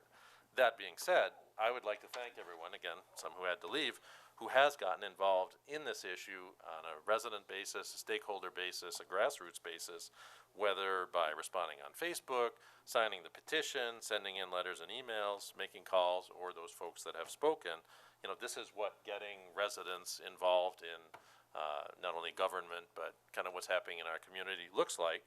And with that being said, thanks for hearing us. Thanks for working with us to achieve the best outcome for everyone involved. Mr. Supervisor, I want to give you the petition signatures as they are so far. And I apologize, we haven't made it down your street yet, so I'm going to give this to you right now. That's the flyer, that is. See, this one I have a parochial knowledge, because I drive it every day, and right in the heart of the it's a very 14609 centric meeting tonight, but Yes. thank you, Christopher. Yes, for good reason. Thanks, You folks. pass Have a it great down to evening. Madam Clerk. Thanks, Chris. Can I ask a question? I mean, No. okay. It's public input, we don't ask questions. Last up to speak was, excuse me, was Vicky Cook. Is Vicky Cook still here? She is not. Ms. Cook, if you're listening at home, I apologize. Anyone else wish to address the board on any topic? With that, we will close public hearing and move on to the financial report. And pinch hitting for Comptroller Sealy is Rick Checky. Rick, the floor is yours. All righty, thanks. Financial results for the town as of July 31st, 2019. Total expenses, actual as well as the encumbered, are $21,238,000, or 58.6% of budget, and that's right on par with the 58.3% of the year that's already elapsed. The breakdown is $18,007,000 in actual expenses, $3,231,000 in encumbrances. Encumbrances are 8.9%. Departments are continuing to commit to services and supplies needed for the remainder of the year. The general fund expenses are favorable to budget at 55.1%, or $11,773,000. The split here is actual expenditures of $10,555,000 and encumbered expenses of $1,219,000.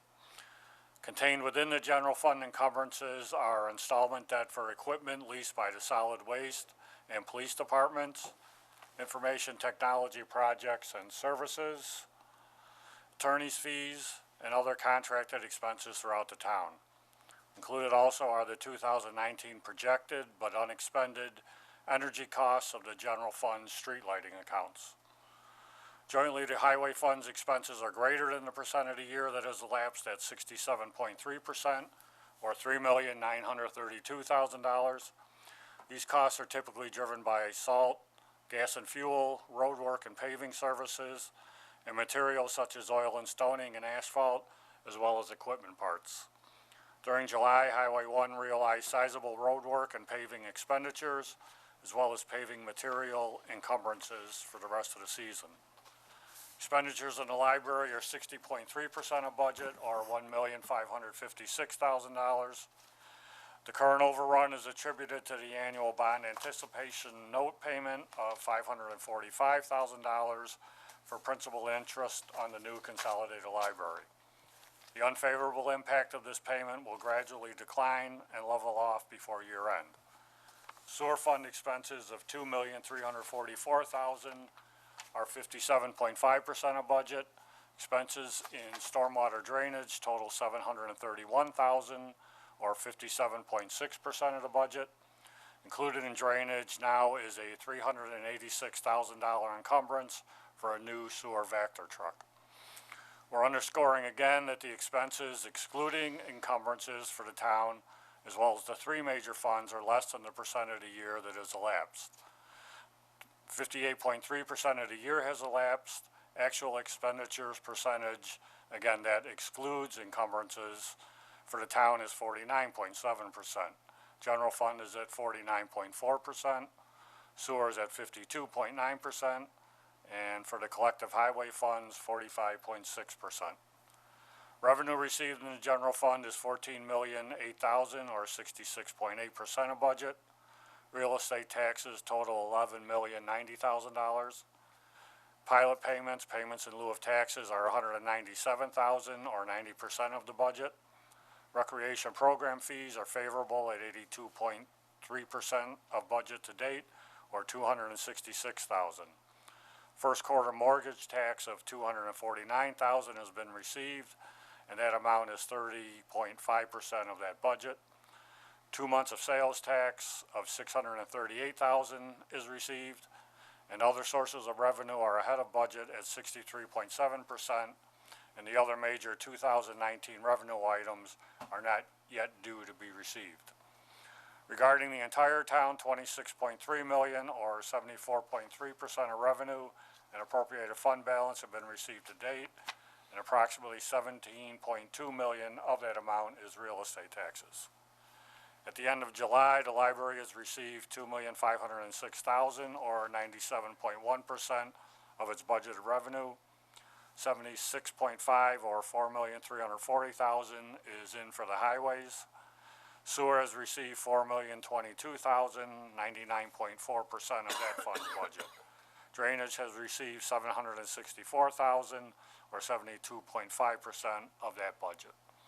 The percentage received for drainage is less than previous months because we now recorded a $281,000 grant award from the Department of Conservation for the purchase of the new Vector truck we spoke of previously. And that concludes the financial report for the month of July 2019. Thank you, Rick. Any questions or comments for the comptroller? Hearing none, I'll take a motion to accept the financial report. Moved. In a second. Second. All those in favor say aye. Aye. Opposed? The report is accepted. Madam Clerk. Approval of minutes, July 9th, the workshop meeting. Motion. Moved. And a second. Second. Any questions, comments, revisions? Hearing none, all those in favor say aye. Aye. Opposed? Minutes are approved. July 16, 2019, the regular town board meeting.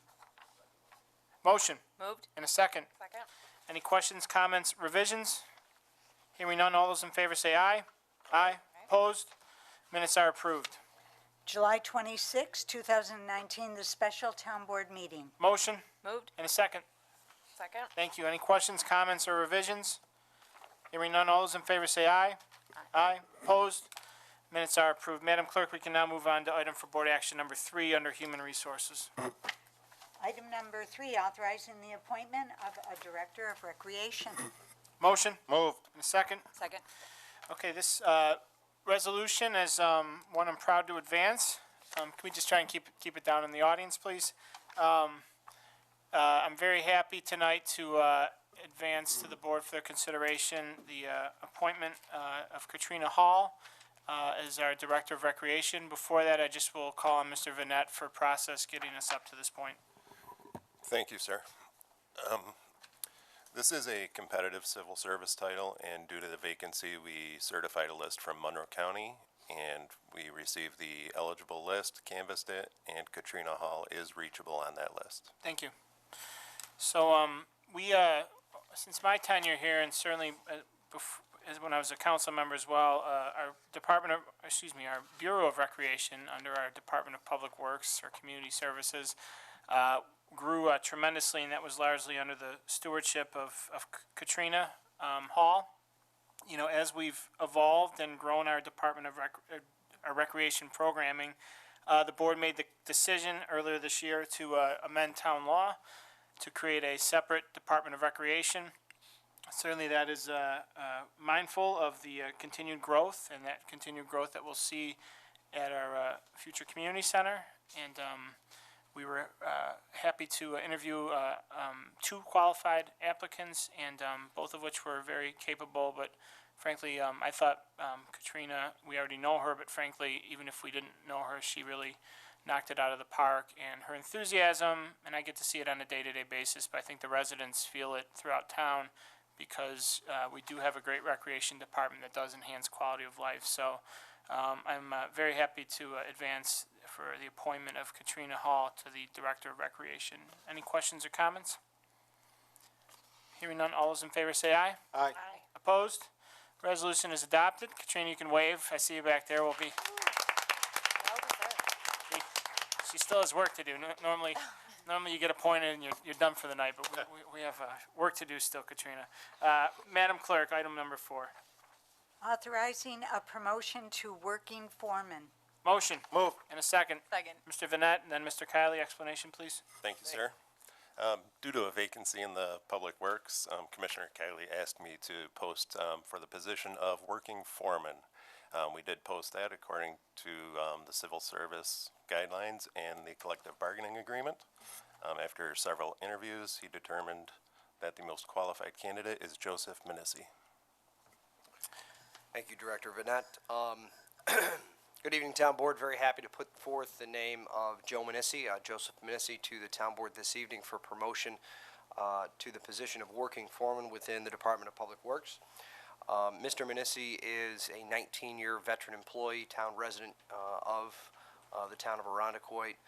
Joe has worked on a variety of different crews through his 19 years here with the DPW, working in basins, sidewalks, paving, our heavy equipment operator, truly working with him the last 2 years out at the new DPW site.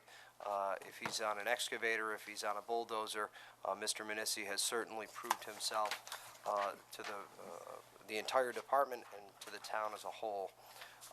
Very excited to put Mr. Manissi's name to appointment tonight to working foreman. The interview committee consisted of myself, Aaron McGee, Joe Labini, and Greg Champion.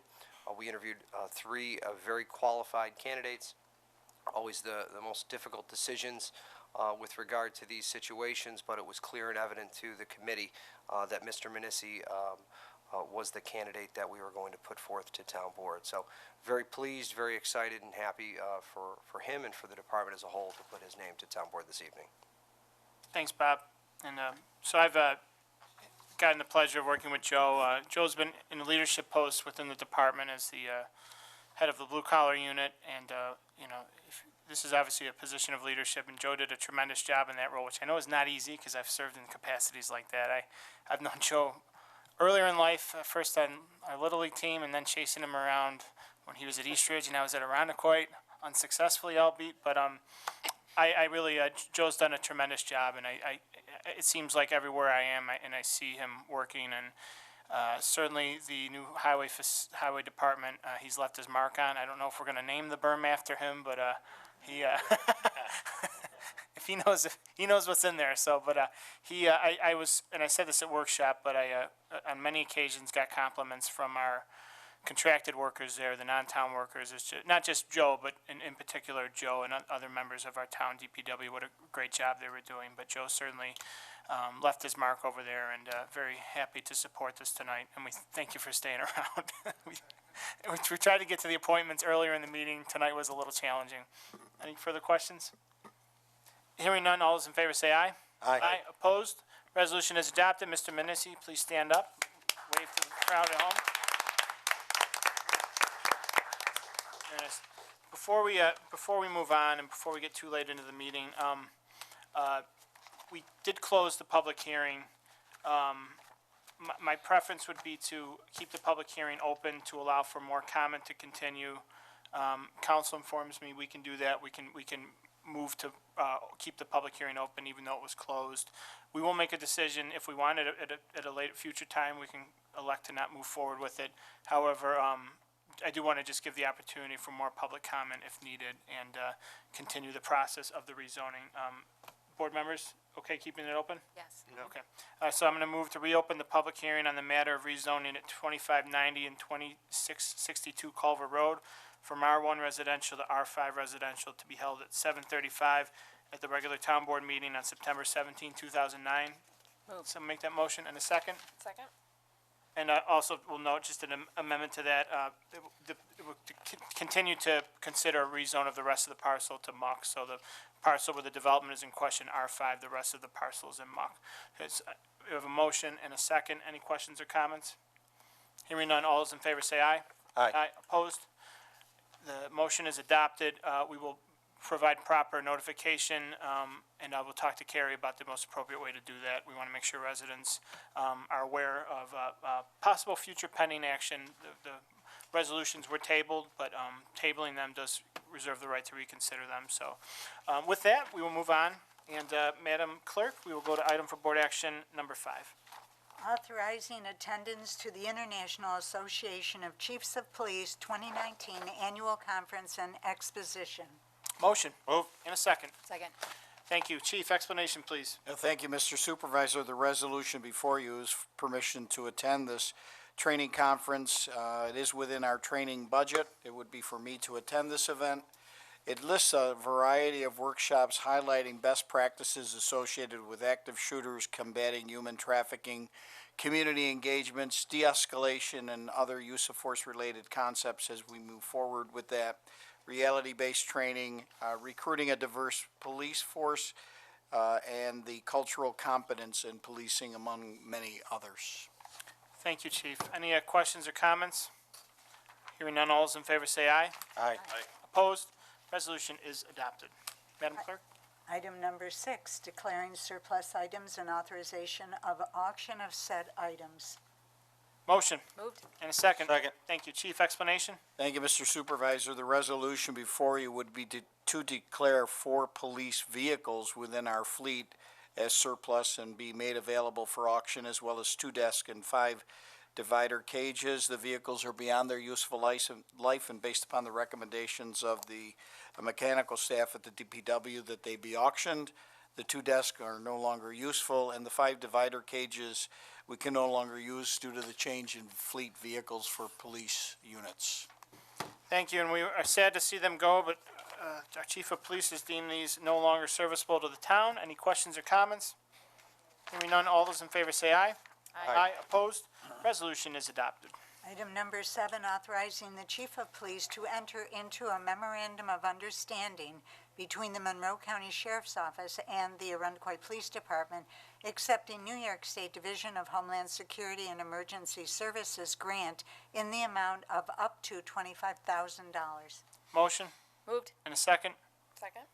Chief, explanation, please. This collaboration between those agencies that have been mentioned, the Sheriff's Office of Monroe County as well as the New York State Division of Homeland Security, would provide us with a $25,000 grant over a 3-year period that would allow us the opportunity to purchase some traffic enforcement equipment, as well as allocate funding for personnel, overtime, and fringe benefits, which would allow deployment of personnel along the Lake Ontario shoreline. Thank you, Chief. Thank you, Chief. Any questions or comments on the proposed resolution? Hearing none, all those in favor say aye. Aye. Aye. Opposed? Resolution is adopted. Item number 8, approving attendance to Colonel Henry F. Williams Homicide Seminar. Motion? Move. And a second? Second. Thank you. Chief, explanation, please. Thank you, Mr. Supervisor. This is allowing us the opportunity to attend this really a major crimes investigation seminar hosted by the New York State Police. It's one of the things that we like to see our investigative staff participate in. The training, the funding for this is included within the training budget, and is highly coveted school or training opportunity for our personnel to attend. Thanks, Chief. Any questions or comments? Hearing none, all those in favor say aye. Aye. Opposed? Resolution is adopted. Item number 9, declaring certain equipment as surplus property. Motion? Moved. And a second? Second. Thank you. Mr. Kiley, explanation, please. Thank you, Mr. Supervisor. The Department of Public Works seeks to surplus several different items as seen on Addenda A. A green heck heater, 6 candle overhead lights, 1 overhead fluorescent light fixture, and 4 waiting chairs. These would be auctioned in the next online auction. Thank you for the passion which you described, those items, Mr. Kiley, and we're sad to see those go, especially the overhead fluorescent light fixture. Any questions or comments? All those in favor say aye. Aye. Opposed? Resolution is adopted. Item number 10, awarding bid for the grinding of wood waste. Motion. Move. And a second. Second. Mr. Kiley, explanation, please. Thank you, Mr. Supervisor. The DPW put out a bid for the grinding of woody debris.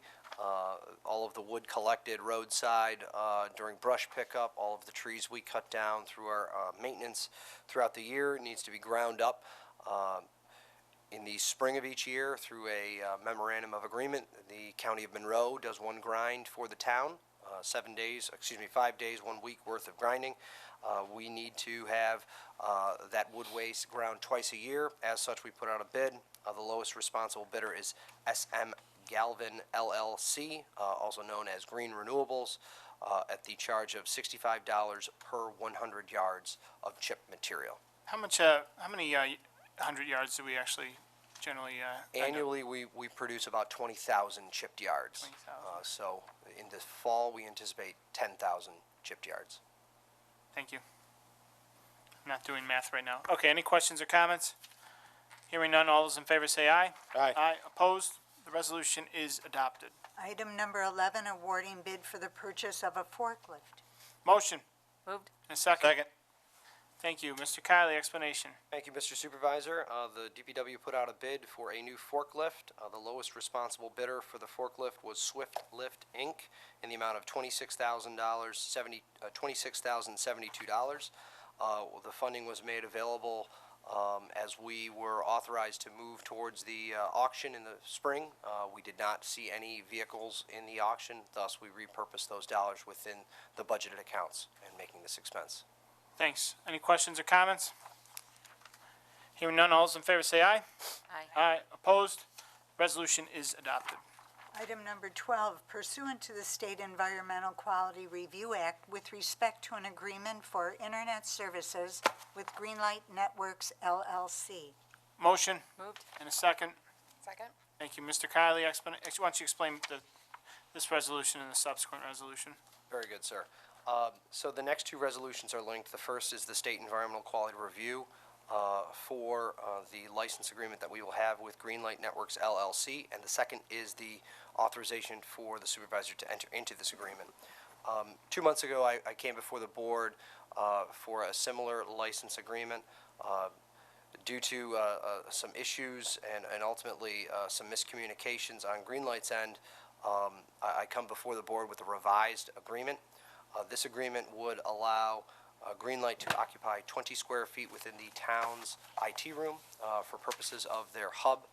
In addition, it would allow them an area within two other facilities. Two other facilities are unknown at this time, to occupy 20 square feet for those associated facilities to, again, install their hub system. In agreement, in consideration of that 60 square feet in total, they would provide 3 business class fiber connections free of charge, one being here at Town Hall, one being at the Public Safety Building, and another at another facility to be determined in the future. So the first resolution, Greenlight and the town seek to enter into this agreement, where again, just as I stated, there will be 20 square feet within the IT closet in Town Hall and 20 square feet in 2 other town-owned facilities to be identified at a later date and approved by the town board at a later date. In exchange for those square footages, Greenlight will provide free business class fiber internet services for the Town Hall, 1280 Titus Avenue, the Public Safety Building, 1300 Titus Avenue, and another facility to be determined at a later date. The town will install new electrical services in the Town Hall IT room to support those that hub system. In addition, we will also install that electrical equipment within the 2 other facilities. Greenlight will utilize existing conduits here on the Town Hall campus and at those other facilities, thus there will be no physical disturbance of soils. The town board must review and approve the 2 future locations after they are identified by Greenlight under the terms of the agreement, and will review potential adverse environmental impacts that may arise due to the specific locations prior to such approval. At this time, we are only commenting on seeker standpoint for Town Hall. Because those 2 other locations are not known, we would be coming back to town board to revise the seeker. To the extent that such a review is segmentation, moving forward with seeker now for one location and not all of them, as defined in NYCRR 617.2 subparent AH. Such segmentation is warranted because information on where those future locations will be located and when it will occur is too speculative at this time. 2, the future locations are subject to Greenlight's need for additional locations and the town board's approval thereof, and as such, it is possible for Greenlight's use of one or both future locations may not occur. Again, they will not be building out until their system gets to a point or in an area where they would like to utilize 2 other facilities. Thus, we don't know if that ever will occur and what those locations are. And 3, Greenlight's use of the future locations is functionally independent of its license at Town Hall because Greenlight will use the 20 square feet at Town Hall regardless of whether it moves forward on those 2 future locations. Moreover, the board's review of potential adverse environmental impacts of the future locations, once known, in addition to reviewing all known and reasonably anticipated impacts at this time, there will be no less protective of the environment. Again, we will be coming back here before this board at a later date, reviewing those 2 additional facilities. This project is an unlisted action for seeker purposes, and after consideration of the above, the action will not result in an adverse impact to the environment, and as such, a negative declaration shall be filed. Thanks, Bob. Any questions on either seeker or the subsequent resolution following it? This hub's to be used for town purposes or town plus outside purposes? Go ahead, Bob. So their hub system is for their private business system. So to continue to move through their build-out of their network, they require a hub, a place to centralize their information, and then from there disperse it to the general area. So in other situations, in other municipalities, Ridge Culver is a good example of this. That hub is located at the fire district. The fire district receives free internet for that, and then from there they build out their network. Does that answer your question? Mm-hmm. Thanks, Bob. Any questions, any further questions or comments on seeker? Hearing none, all those in favor say aye. Aye. Aye. Opposed? Resolution is adopted. Item number 13, approving the supervisor to enter into an agreement for internet services with Greenlight Networks. Motion. Moved. In a second. Second. Thank you. As the commissioner explained, this would allow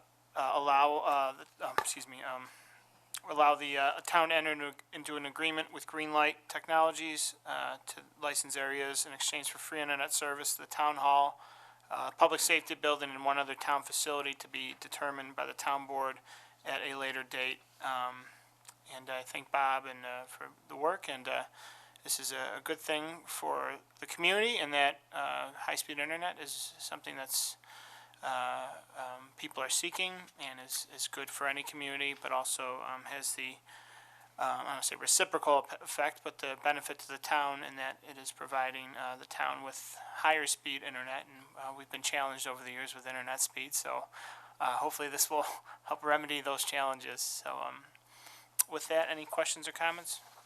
All those in favor say aye. Aye. Aye. Opposed? Resolution is adopted. Item number 14, authorizing the supervisor to enter into an agreement with Spectrum Enterprise. Motion? Moved. In a second. Second. Thank you. Mr. Kiley.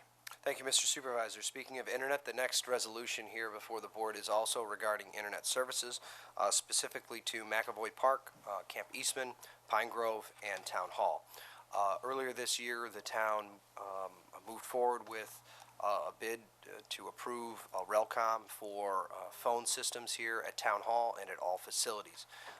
To upgrade those phone systems to a voice-over internet phone, VoIP, we need to have increased connectivity to those aforementioned facilities, specifically McAvoy, Camp Eastman, and Pine Grove.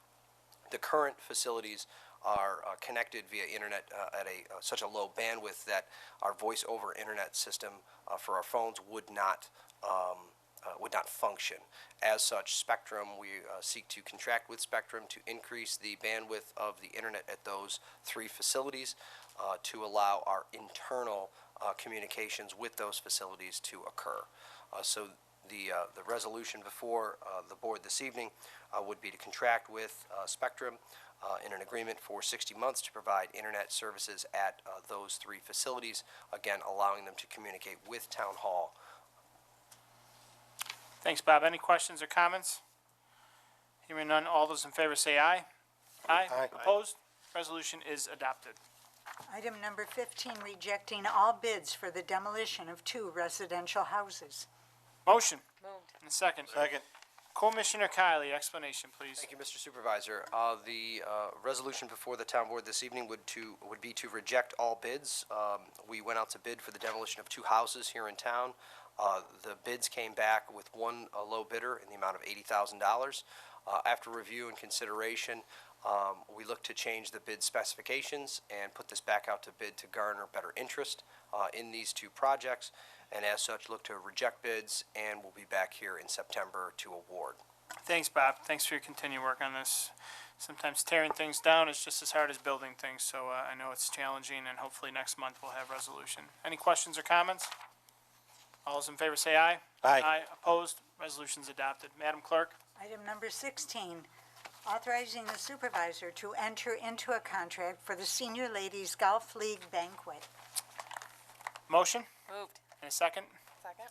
I don't want to call you Director Hall. Can I call you Ms. Hall? Explanation, please. Thank you, Mr. Supervisor. Director just doesn't sound good. Do you have a preference? Is Ms. Hall okay? Whatever you would Okay. like to call me is fine. This contract before the board is for our senior ladies golf banquet at Lakeshore Country Club. And fees received from our golfers will pay for this banquet. But the contract is for the agreement to hold the banquet there. Okay. Any questions or comments? Hearing none. If you're in favor, say aye. Aye. Opposed? Resolution is adopted. Item number 17, authorizing the town board to accept gifts for Arundequoit's July 4th celebration. Motion. Moved. And a second. Second. Thank you. Ms. Hall, explanation, please. Yes, as was stated, this resolution is to accept the gifts that were given for the July 4th celebration that took place on the 3rd and the 4th. These gifts were given from many local businesses in the form of monetary donations as well as food donations. Thank you, and I just want to thank, on behalf of the town, those sponsors. We really couldn't do these festivals without them, and we appreciate their continued patronage and support of the town. Any questions or comments? Hearing none, all those in favor say aye. Aye. Opposed? The resolution is adopted. Item number 18, authorizing the supervisor to enter into a new contract with a vendor for the town's 2019 Oktoberfest celebration. Motion. Moved. And a second. Second. Ms. Hall, explanation, please. Thank you. This contract is referring specifically to Swan Market, who provides food at our Oktoberfest celebration. There was an amendment made to their contract, so we're bringing the contract back to the board. And this contract was available for the board review at the workshop. Thank you. Any questions or comments? Hearing none, all those in favor say aye. Aye. Opposed? Resolution is adopted. Item number 19, authorizing the supervisor to enter into various contracts with vendors for youth, family, and senior recreational programming for fall 2019. Motion. Moved. And a second. Second. Thank you, Mr. Protocol. Ms. Hall, explanation, please. Thank you. Yes, the contracts before you are for our fall 2019 programming, which include youth, family, and senior programming. All of these programs began in the month of September, and all of the contracts were available for the board's review. Thank you, Ms. Hall. Any questions or comments? All those in favor say aye. Aye. Opposed? Resolution is adopted. Item number 20, authorizing the supervisor to enter into a contract with referees for fall 2019 Women's Soccer League. Motion. Moved. And a second. Second. Ms. Hall, explanation, please. Thank you. Yes, this contract is specifically for our referee assigner for our Women's Fall Soccer League that takes place at McAvoy Park. And this contract, as all the others, were available for board review. Any questions or comments? All those in favor say aye. Aye. Opposed? Resolution is adopted. Item number 21, authorizing the town of Arundequoit to become a member of the American Flood Coalition. Motion. Moved. And a second. Second. Thank you. Through an introduction by Congressman Morelli's office, we were introduced to the American Flood Coalition, which is a national organization which works with communities across America in all different waterfront settings dealing with flooding issues. They provide both advocacy and assistance, sometimes technical, for local governments and communities dealing with high water. And given high water is becoming more of a acute issue, a chronic issue here on the south shore of Lake Ontario, I think it's fitting that communities around here probably join in national efforts to advocate for flood resources and work together to that common end. So this is no expense to the town, and I think it'll be a great net benefit to the community. Any questions or comments? Hearing none, all those in favor say aye. Aye. Opposed? The resolution is adopted. Item number 22, authorizing a municipal energy services agreement with Jewel Assets, Inc. Motion Moved. and a second. Second. Thank you. Last year, I believe at our September 2018 meeting, the town board adopted a community choice aggregation law for the town of Arundequoit. This is pursuant to a Public Service Commission order that allows communities to procure energy on behalf, electricity on behalf of their residential utility payers and small businesses. It allows them to procure an energy supply. The state's goals for this are, to allow for lower energy cost, but also to help proliferate and encourage the development of clean energy resources. In adopting our law, the town identified that as a strategic goal, being 100% clean energy supply for our residents to be their default, knowing that residents are free to opt out of that default energy supply should the town move forward.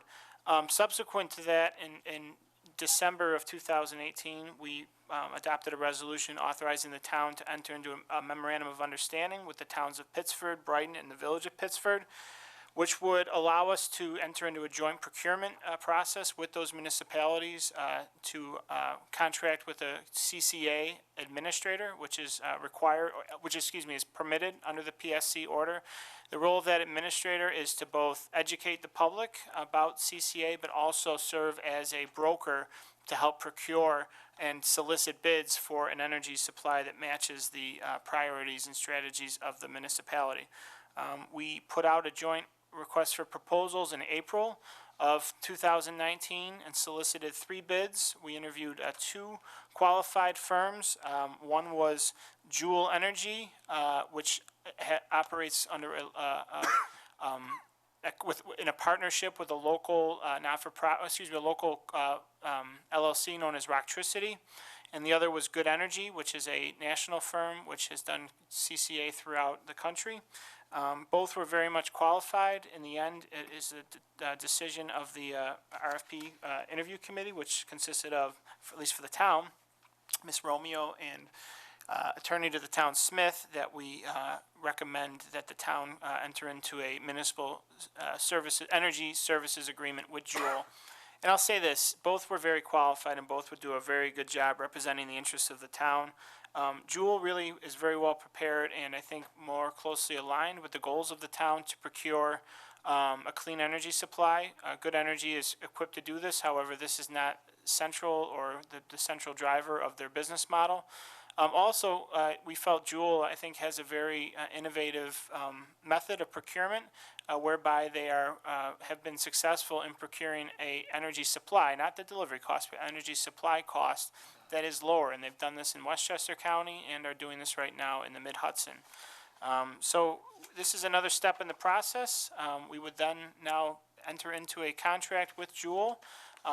It is my understanding that the town of Pittsford has already passed a resolution to allow a contract with Juul, and that the 2 other municipalities are inclined to do so. I'll let them speak for themselves, but we have had a good working relationship with the other municipalities, and a goal, it wasn't a requirement, and we weren't bound to move together with them, but it looks like that is a possibility, which was encouraging because it increases our collective leverage in this process. This is not the final decision point. This is probably over the hill, but ultimately what we'll do then is we'll be given a energy product or energy prices that are fixed for 2 years, and it is up to us to determine if it's in the best interest of the town to move forward. I know there'll be a number of considerations, obviously clean energy, but also the cost of energy bounced against the variable rate which people are paying, and as we know, energy costs can fluctuate. So subsequent to this, we will be making at least one more decision to decide ultimately to procure that energy supply on behalf of our residents. I understand this will take a lot of public information, and we've tried to engage the public throughout, and certainly will rely on Juul and Rocktricity to that effect as well. And I want to thank, obviously, Kimmy, the rest of the board as well, but Kimmy in particular, who's been not only a proponent of this, but have done a lot of the research, and my file on this is immense, and it's a lot of, at first it was knowing what you don't know, but I feel now after 2 years we have a pretty good grasp on what this is, and I'm happy that we're moving forward. Any questions or comments? Hearing none, all those in favor say aye. Aye. Aye. Opposed? The resolution is adopted. Item number 23, pursuant to the State Environmental Quality Review Act with respect to entering into a purchase and sale agreement for 2180 East Ridge Road. A motion? Moved. And a second? Second. Thank you. As the board knows, 2180 East Ridge Road is the former McGraw Library. I believe that's the former McGraw Library. We had it on the market for sale after the library was open here in the Town Hall campus. However, in early 2017, it was taken off the market due to it becoming the temporary home of our highway department. Now with the highway department moving, we elected to put it back onto the market, and we have a purchase offer from a broker representing a soft goods business. First, I'm going to let Ms. Ivers provide an explanation relevant to seeker, and then subsequent, we will be taking up a resolution authorizing the purchase and sale agreement. Ms. Ivers. Thank you, Supervisor. The proposed action involves a sale by the town of Arundecoit of property at 2180 East Ridge Road. The parcel is currently used as a temporary operations center and staff offices for the Department of Public Works. It was the former site of the Arundecoit Town Library, which was vacated when the new library was constructed. Now the facility is no longer needed. The action being undertaken is entering into a purchase and sale agreement to transfer ownership of real estate to a prospective purchaser who intends to redevelop the property for soft goods retail based on information currently available to the town. This is an unlisted action for the purposes of seeker. No significant adverse impacts have been identified regarding potential changes to community character or the intensity of use. The parcel is located in a heavily trafficked area along East Ridge Road, which is our major commercial corridor. The proposed use is a permitted use by right under the current zoning of C business. And then the area is bounded by other commercial operations, both adjacent and across the corridor from this particular parcel. And then moreover, the proposed action sale is consistent with the town's master plan update, which envisions continued commercial development, including higher density uses along East Ridge Road. With regard to potential traffic impacts, is indicated in Part 2, a substantial increase in traffic is not associated with the presumed soft goods retail use. And then it should be noted that substantial increase in traffic is defined by the New York State Department of Environmental Conservation in the EAF workbook guidance as 100 trips at the peak hour. And there's no indication that the potential proposed use with the sale would trigger or exceed that threshold.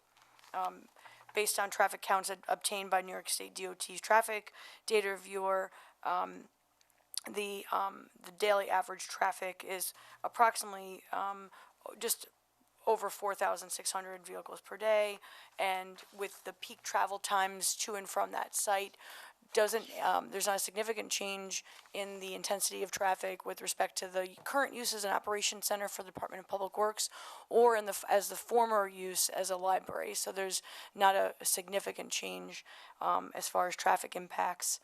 Additionally, subsequent to the decision for the agreement for lease and sale, any future development or use of that site would be subject to a site plan review by the planning board. So they would be further evaluating the particulars of the use and configuration of the site. So for that reason, and based on the review of potential impacts, we're recommending a negative declaration for the purposes of seeker. Thanks, Carrie. Any questions or comments?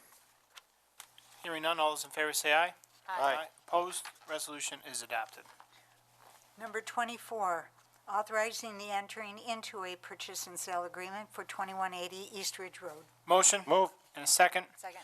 Thanks. As was explained in the last resolution, the town has received an offer from CGP Acquisition and Development LLC to purchase the former library property located at 2180 East Ridge Road after completion of the new DPW facility.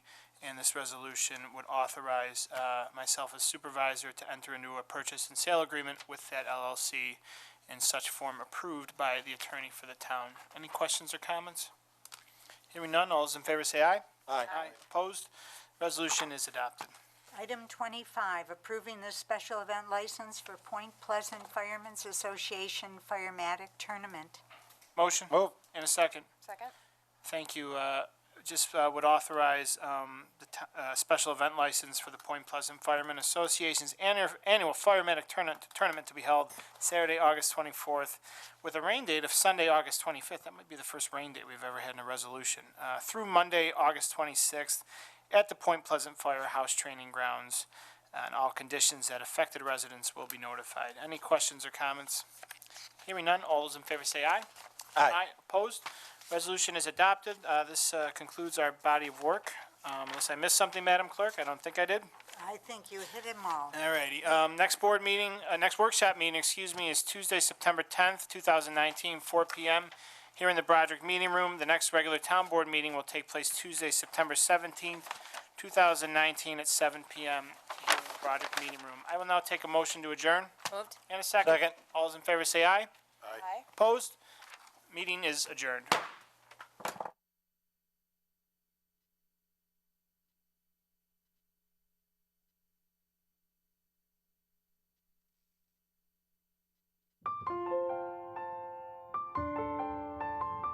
We hope you enjoyed this presentation of the Irondequoit Town Board on ICAT, Government Access.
We hope you enjoyed this presentation of the Irondequoit Town Board on ICAT, Government Access.